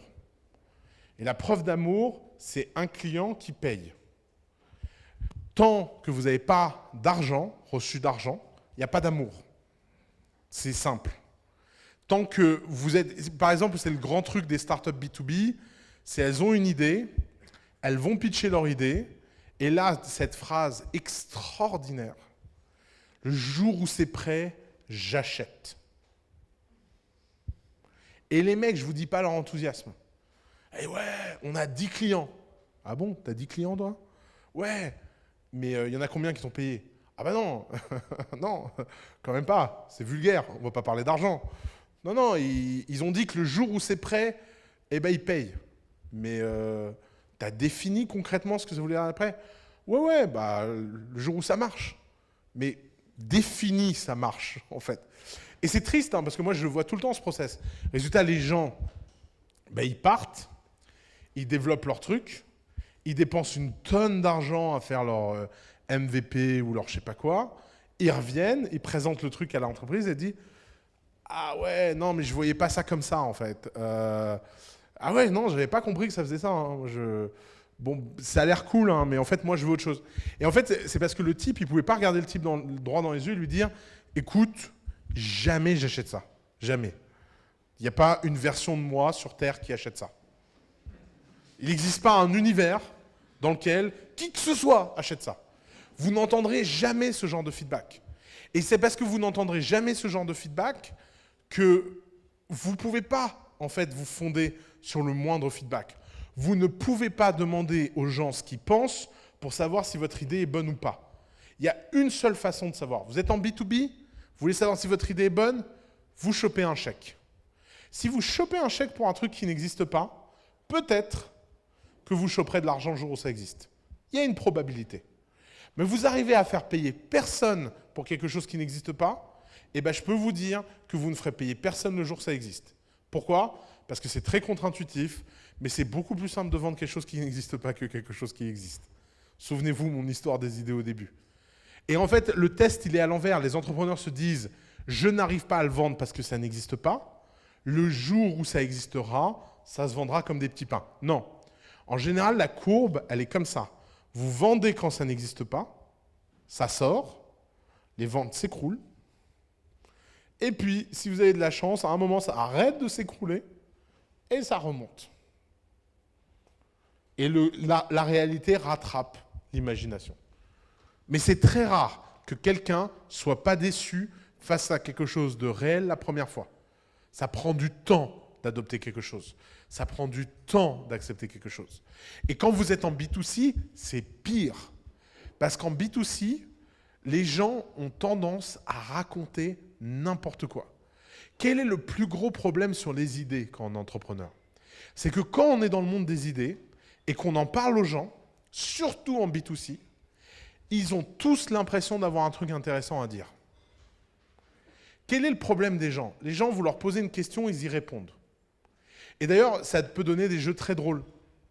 Par exemple, moi, avant, dans les dîners, j'avais un jeu qui m'amusait beaucoup, c'était d'inventer des groupes de musique, des artistes ou des écrivains qui n'existent pas, et voir combien de temps on pouvait passer dans un dîner à en parler.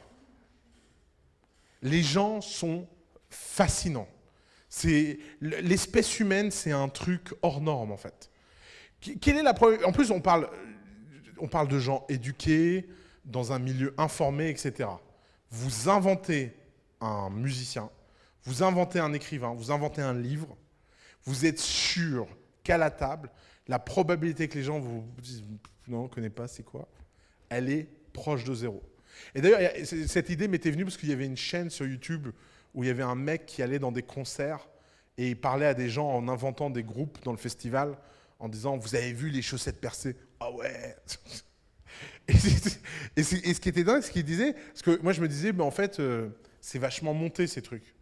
Donc je l'avais contacté, je lui avais dit, hey, dude, sérieusement, tu parles à combien de gens avant de tomber? Et il me dit, mais non, en fait, la minorité, c'est les gens qui, devant une caméra et devant la pression sociale, peuvent te regarder et te dire, je sais pas, je connais pas, jamais entendu parler. En fait, c'est hyper, hyper rare d'avoir ce courage. Et quand vous êtes entrepreneur, vous tombez dans ce piège. Vous allez demander son avis à quelqu'un, le mec a beau ne pas être concerné, pas être la bonne personne, pas être la bonne cible, il aura un avis. Les startups, c'est comme les gosses. Si un jour vous avez un gosse, vous verrez cette expérience, ou si vous avez des gosses, vous connaissez ce truc, qui est incroyable.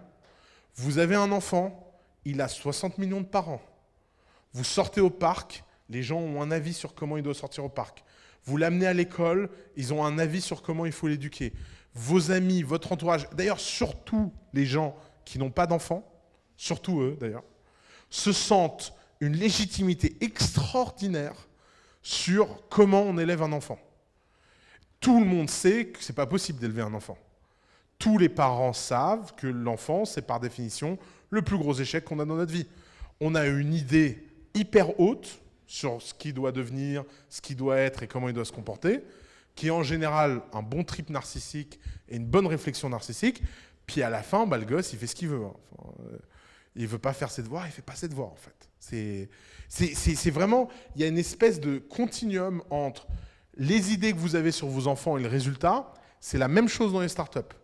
En général, les idées dans les startups, c'est la masturbation de l'entrepreneur. C'est-à-dire que c'est hyper narcissique, c'est hyper solitaire, c'est hyper satisfaisant. Ça ne foire jamais, en fait, de réfléchir à ces idées. Par contre, dès que vous commencez à faire ça à plusieurs, alors là, c'est la cata. Là, vous vous dites, mais attends, je comprends pas. Tu comprends pas ce que je te dis? Non, je comprends pas. Et les gens ne comprennent jamais rien. Et tout le jeu pour un entrepreneur, c'est justement de regarder et d'apprendre à voir le feedback réel. C'est-à-dire non pas le feedback parlé, mais le feedback gestuel, le feedback de marché, le feedback de data, c'est-à-dire d'objectiver. Tout le monde me dit que c'est génial, mais je ne fais pas 1 euro. Pourquoi? C'est peut-être parce que c'est tout pourri. Ok. Donc, comment je fais 1 euro la semaine prochaine? Comment je fais 2 euros? Comment je fais 10 euros? Vous devez ramener ça à quelque chose d'hyper objectivable.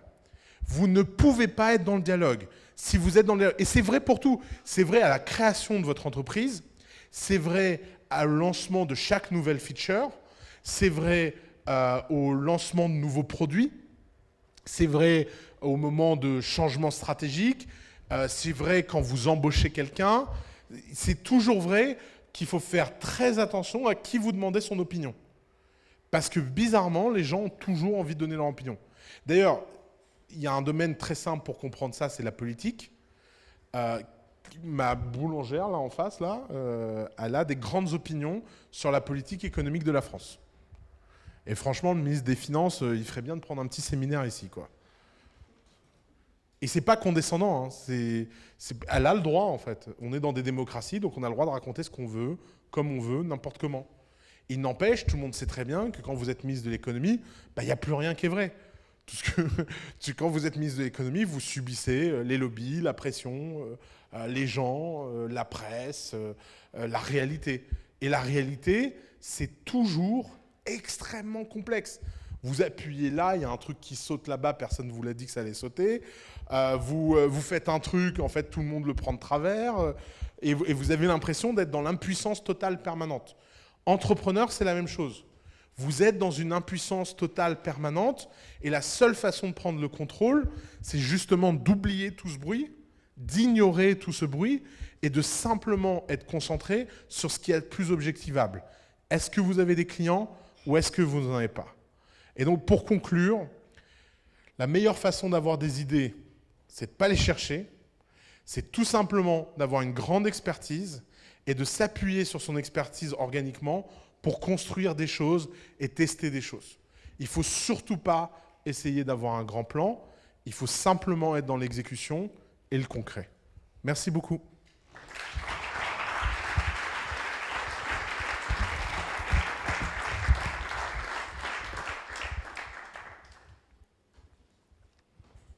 Alors, on a une petite heure ensemble, on peut parler de ce que vous voulez.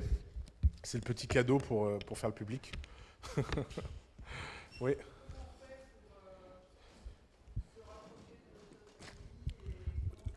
De se rapprocher de The Family, thefamily.co, on clique sur Apply et on a une chance sur 1000 qu'on nous réponde.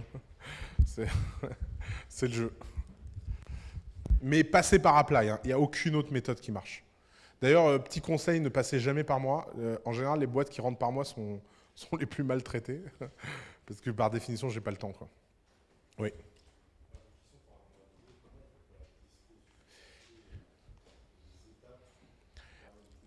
Il n'y a pas d'étape pour tester une idée, il faut simplement réduire son champ d'action et réduire sa temporalité en se disant comment je peux faire en une journée pour obtenir une info. Donc si tu te dis qu'est-ce que c'est ton idée, vas-y, je suis sûr que tu en as une. Si, vas-y. Ouais. Deux. Dans l'événementiel, ouais. Ouais. Ok. Eh ben génial. Eh ben ça, tu vois, ça se teste en une heure. C'est hyper facile. Tu prends ton téléphone, t'appelles 10 organisateurs d'événements, tu prends rendez-vous avec eux, peut-être sur les 10, il y en a 2 qui vont bien vouloir te recevoir, tu vas les voir et tu leur dis c'est quoi tes besoins en prestataire, fais-moi ta liste et je te sors le plus bel Excel de prestataires classé par prix, par secteur, par machin. Comme si ta plateforme existait, mais à la mano. Fais ça pendant 3 mois. Tu verras que d'abord en 3 mois, tu découvriras plein de besoins cachés. Et si ça se trouve, tu te découvriras qu'en fait, c'est pas ça dont les gens ont besoin, mais les gens ont besoin peut-être d'une curation de prestataires, pas d'une liste de prestataires. Et petit à petit, tu vas découvrir des choses. Mais tu vois, t'as pas besoin de... La pire façon de lancer ton truc, c'est de lancer une plateforme. Ce genre de boîte, elle démarre toujours dans un Excel. T'as pas besoin de plus qu'Excel et un téléphone pour lancer ça. Vous savez comment Itch a été lancé ? Bah, Itch, ils allaient en boîte de nuit, ils mettaient des mecs bourrés dans des voitures et ils appelaient les voitures avec leur téléphone et des SMS. Itch, ils ont mis 1 an à lancer leur app. Vous savez combien il y avait d'utilisateurs la première nuit quand ils ont lancé leur app ? Ils avaient 1000 utilisateurs qui déjà prenaient Itch toutes les semaines. 1000, à la mano. Et je me souviens, parce qu'à l'époque, il y avait une boîte qui s'appelait Jump, qui avait levé 3 millions et dont tout le monde parlait, et qui avait une super marketing. En plus, ils étaient tous beaux dans cette boîte. C'était grand. Ils faisaient du lobbying et tout. Puis moi, j'avais le fondateur de Itch qui me dit « T'es sûr faudrait pas qu'on lève des fonds Là, on a marre d'aller en boîte tous les soirs. Va en boîte. » C'est comme dans Karate Kid. Mais qu'est-ce qui se passe ? Bah, le truc, c'est que le jour où ils ont lancé leur app, ils savaient plus de choses sur leur marché que n'importe qui dans l'industrie. Parce que quand tu fais quelque chose de répétitif et de répétitif et de répétitif, tu n'apprends pas ici, tu apprends derrière, en back-end. Tu apprends des choses que tu ne vois pas, que tu ne sais même pas expliquer. Et c'est ça qu'on appelle l'expertise ou l'instinct. C'est d'être capable de regarder un truc et de dire « Tiens, ça va marcher ou pas ?» quoi. Avec un peu plus grand taux de fiabilité que le hasard. Si vous voulez regarder un film là-dessus que j'adore, qui s'appelle Zero Dream of Sushi, qui a vu ce film ? J'en fais tellement la promo, ça me fait plaisir. Mais ce que les gens ne comprennent pas dans ce film quand ils le regardent, c'est que la vraie leçon de ce film, c'est que quand on fait la même chose pendant des années, on développe des pouvoirs magiques. C'est ça la grande idée des Japonais. Et c'est vrai dans l'entrepreneuriat en fait. Si tu commences à aller tous les jours voir des organisateurs d'événements et que tu en rencontres 10, 15, 20 par jour, le jour où tu vas faire ta plateforme, mais tous les CTO de la planète voudront bosser pour toi. Parce qu'ils auront l'impression de faire un truc secret, de faire un truc insider. Même ton ton de voix ne sera plus le même. C'est quoi la différence entre un expert dans son industrie et quelqu'un qui n'est pas expert ? C'est qu'on sent à la vibration de sa voix qu'il sait de quoi il parle. Quand les gens sont réellement sincères, ça prend des caractéristiques physiques. Nous, on le voit avec les entrepreneurs, ils arrivent, là, ils sont tout chétifs, montent sur scène, ils sont là. Puis 2 ans après, ils sont là, oui, alors l'avenir du transport. Moi, je me souviens à quoi il ressemblait Teddy il y a 5 ans. Il ne ressemble pas au Teddy d'aujourd'hui. Hein. Forcément, quand tu te prends 3 procès, 10 gardes à vue, une semaine en tôle, bon, Il y a un moment, t'en ressors et si tu survis, t'as quelque chose de physique qui se passe. Il y a un truc dans le regard, il y a un truc dans la peau, il y a un truc dans la mâchoire. Et en fait, c'est ça être entrepreneur. C'est un truc extrêmement physique. C'est quelque chose qu'on vit de l'intérieur. On ne le subit pas. On ne l'intellectualise pas. Ça se passe là, l'entrepreneuriat. Ça ne se passe pas dans la tête. La tête, c'est toujours un truc de second ordre. Et dites-vous que si vous êtes puissant ici, vous attirez tous les gens intelligents pour venir travailler pour vous. Les leaders, c'est pas par leur intellect. D'ailleurs, en général, les leaders intelligents, ils sont horribles parce qu'ils n'ont personne autour d'eux qui arrive à être plus intelligent qu'eux. Les bons entrepreneurs, c'est des gens qui n'embauchent que des gens plus brillants qu'eux, plus doués qu'eux et plus experts qu'eux. C'est ce qui fait que leurs boîtes sont extraordinaires. Steve Jobs, il a l'air intelligent parce qu'il a la réflexion de tous les génies autour de lui. Donc Steve Jobs, il est au milieu de 60 mecs parmi les plus intelligents du monde qui lui disent toutes les minutes des trucs intelligents. Et donc quand il monte sur scène et qu'il dit des trucs, il a l'air d'être super smart lui-même. Mais tout est pompé. Ces mecs-là sont juste des éponges. Il faut que vous appreniez à devenir des éponges. Il faut prendre des idées où qu'elles sont et les collecter, etc. et en faire un méli-mélo extraordinaire. Question, il y avait plein de questions, vas-y. Alors, les stratégies d'héroïne, donc de drogue, ça ne marche que quand le product market fit est évident. Tu as deux types de produits. Tu as les produits dont le product market fit est évident et les produits dont le product market fit fait débat. Donc, si tu testes le product market fit, le donner gratuitement ne te donnera aucune info. Puisque le fait que les gens te payent, ça, c'est un product market fit. Alors que si tu prends la stratégie dont tu parles, qui est la stratégie de la mafia italienne dans les années 30 à New York, dans un livre génial qui s'appelle Street White Corner Society, ce qu'ils expliquent dans le livre, c'est qu'à l'époque, tu n'as aucun débat sur le product market fit de la cocaïne. La cocaïne a son marché, les gens qui la consomment sont plutôt contents et sont prêts à payer. Le problème, c'est que tu as un réseau cubain qui possède New York. Et donc, comment tu fais pour sortir un mec du réseau et tu prends sa place? Bah, tu offres la coke gratuitement. C'est imbattable. Résultat, toi, tu as tout ton clan qui sait qu'ils vont gagner quelque chose et en face, tu as des gens qui savent qu'ils ont juste quelque chose à perdre. Résultat, ils deviennent violents, la police les arrête et en plus, tu fais un deal avec la police en disant maintenant, la drogue, c'est fait par des gens sérieux, calmes, précis. Et puis on va monter les prix parce que maintenant il faut quand même vivre. Mais c'est ça les stratégies de drogue, c'est des stratégies qui sont fondées sur le fait que le product market fit est évident. Bernard Tapie est l'inventeur de ça dans la télé. C'est une histoire extraordinaire. Vous savez comment Bernard Tapie a démarré. Je trouve ça. Donc Bernard Tapie était dans son quartier, il glandait. Puis il y a un mec qui vient et il dit ouais, je vends une télé. Une quoi? Une télé. C'est quoi ça, une télé? C'est un truc, tu mets chez toi, tu as des chaînes, et puis il y a des images. Mais il dit, oh là, tu crois que tu vas en vendre une télé, toi? Ah non, je galère, j'arrive pas à en vendre, machin. Tu sais quoi? Tu me laisses la télé, moi je vais te la vendre. Le mec est venu pour lui vendre une télé, il lui a donné une télé gratos. C'est quand même... Il y a des gens, il faut mieux qu'ils arrêtent ce qu'ils font. Hein. Et donc Bernard Tapie, il va voir un voisin, il installe la télé, il branche la télé, il dit rien au mec. Il dit dans une semaine, je viens la récupérer. À l'époque, une télé, ça coûtait 5 ou 6 000 francs, je sais pas quoi. Et le mec lui avait dit, ouais, dans une semaine, si tu l'achètes, c'est 5 ou 6 000 francs. Et Bernard Tapie revient une semaine après, débranche la télé, la prend. Le mec fait, mais tu fais quoi? Moi, j'en ai besoin de cette télé. Ah mais non, c'est 10 000 francs. Et il fait 10 000 francs? Il dit, ouais, c'est 10 000 francs. Bon, bah, je te fais un chèque. Le mec fait un chèque, achète la télé. Bernard Tapie vient et dit au mec, écoute, j'ai pas réussi à la vendre 6 000 francs la télé, je l'ai vendue 5 000. Puis bon, comme c'est moi qui l'ai vendue, tu me files 1 000 € de com. Et le mec lui fait OK. Et Bernard Tapie lui dit, écoute, merci, maintenant que je t'ai bien entubé, alors non seulement je viens de faire plus d'argent que le mec qui fabrique la télé, tu peux pas me présenter ton patron? Et Bernard Tapie est devenu le plus gros vendeur de télé de ce truc-là. Et c'est comme ça qu'il a démarré son premier business. Il a créé un empire de la vente de télé. Et le business model, c'était de venir installer des télés gratuitement chez les gens. Et ils avaient une semaine pour décider s'ils la gardaient ou pas.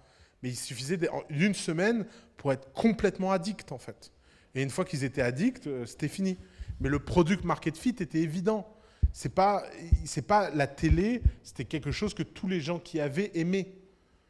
Aux États-Unis, il y avait 60 millions de télés qui avaient déjà été vendues. Tu n'avais pas de débat sur est-ce que la télé, c'est intéressant, qu'est-ce que les gens vont faire avec la télé, est-ce qu'il y a des programmes intéressants à regarder à la télé, etc. Tout ça existait déjà. C'était juste un problème de distribution. Donc les stratégies de ce type-là ne marchent que quand tu as des problèmes de distribution. Si tu as un problème de product market fit, ça ne marche pas. Et c'est pour ça que d'ailleurs, c'est des stratégies qui ne marchent jamais en B2B. Parce qu'en B2B, quand tu donnes quelque chose gratuitement, ça n'a pas de valeur. Pourquoi ? Parce que l'adoption d'un produit en B2B est toujours collectif, il n'est jamais individuel. Vous avez besoin qu'une entreprise adopte un outil. Vous ne pouvez pas juste avoir une personne qui adopte un outil. Et comme ce n'est pas juste une personne, si tu as le malheur de venir donner un truc gratos à un mec, tout le mec autour va dire « Ouais, qui s'y nous fait chier avec son truc, lui ?» Parce qu'il ne sera pas motivé à le vendre. Quand tu payes quelque chose, tu changes ta structure d'incitation. Ouais. Ça ne veut rien dire. Pourquoi ? Parce que ça veut dire que tu crois qu'un product market fit, c'est quelque chose qui peut ne pas être rentable.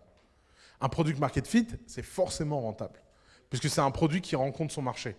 Alors, il y a deux raisons pour lesquelles quelque chose n'est pas rentable. Tu as des raisons structurelles et des raisons non structurelles. Non structurelles, ce n'est pas grave. Par exemple, c'est rentable si tu en vends 1000 par mois et aujourd'hui, tu n'en vends que 10 par mois. C'est assez courant.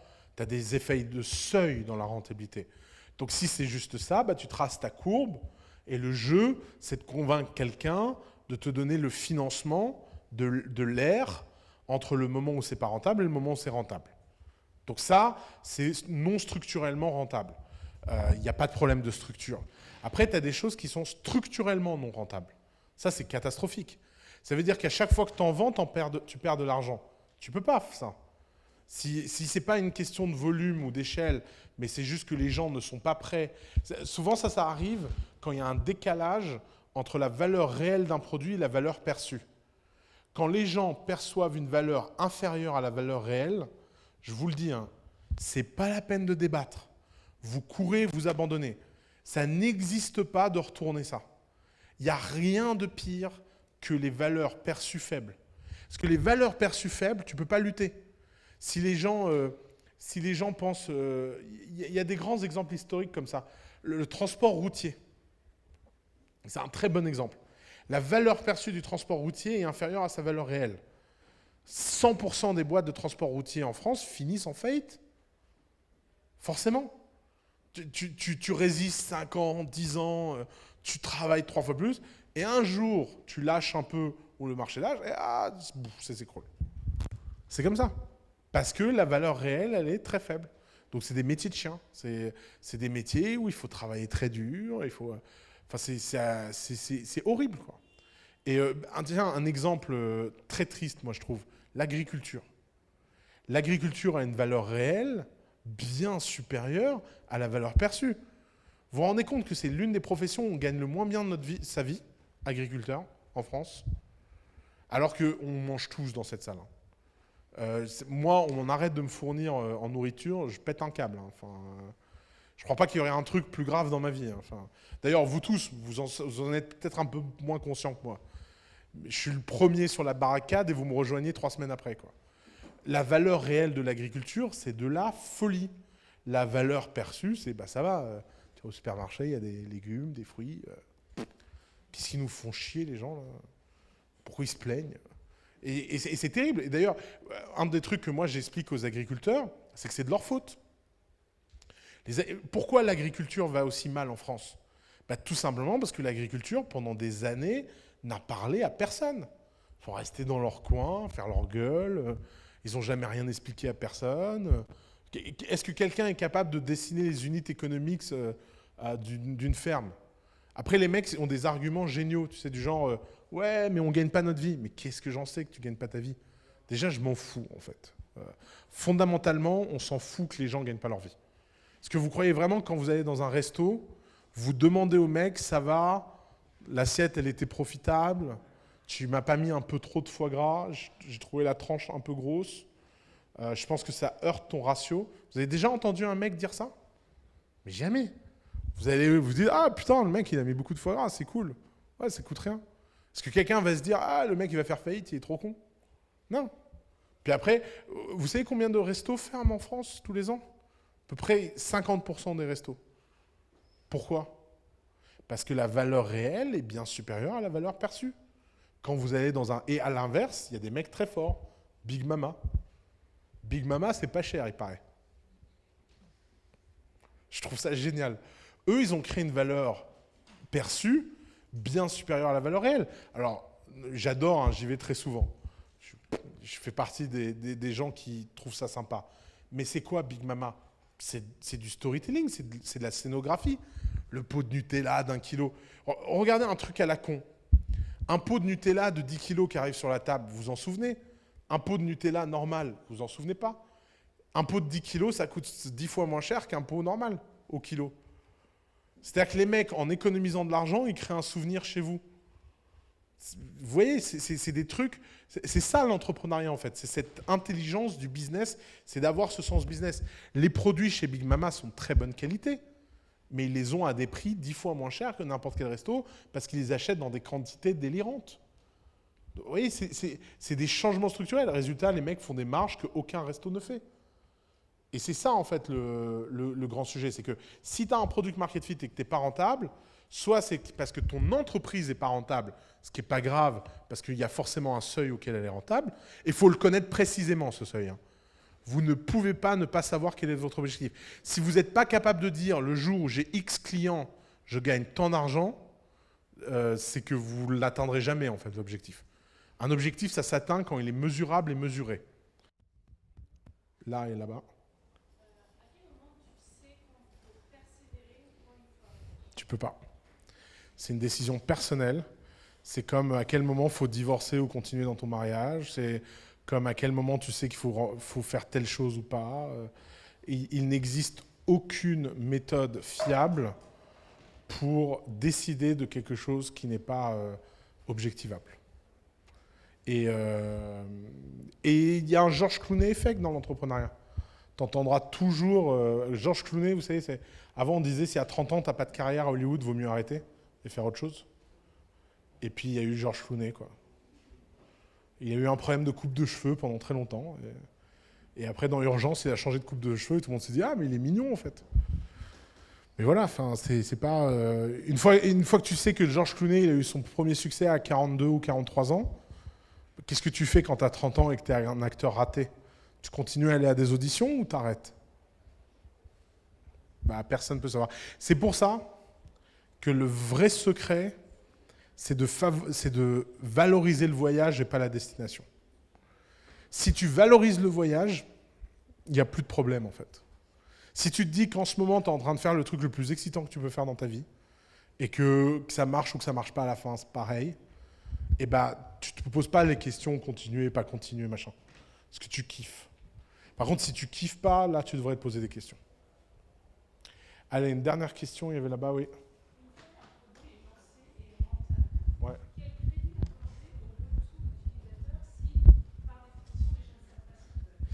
Alors, il ne faut jamais accorder de crédit au retour utilisateur verbal. Il faut toujours accorder du crédit au retour utilisateur réel.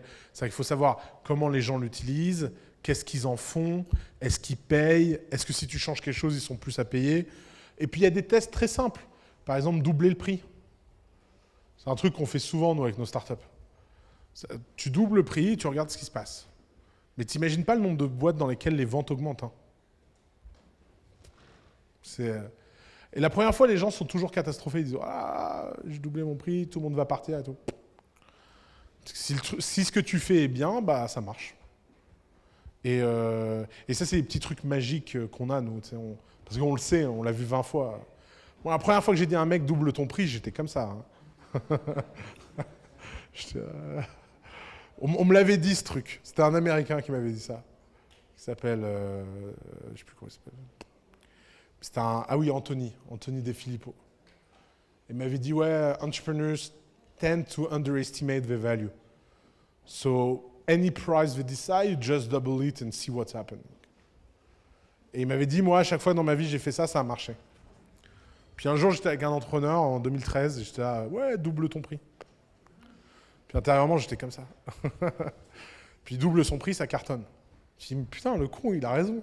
Et maintenant, c'est un petit truc magique, tu vois, t'attends le bon moment, et il ne faut pas le faire trop tôt, évidemment. Évidemment que 100% des entrepreneurs sur Terre se dévalorisent au début, et c'est une bonne stratégie pour conquérir le début d'un marché. Si tu te surestimes, bah, personne ne vient. Hein. Donc c'est pas mal, en fait, de te sous-pricer. Sauf qu'il y a des moments, tu as besoin de quelqu'un d'extérieur qui dit, OK, on arrête la récréation, maintenant on fait les choses sérieuses. Double ton prix. Et là, bam. Après, il y en a, ils délirent un peu trop. Ils doublent leur prix tous les 3 mois. Puis à un moment, ça casse, quoi. Mais bon, ils apprennent.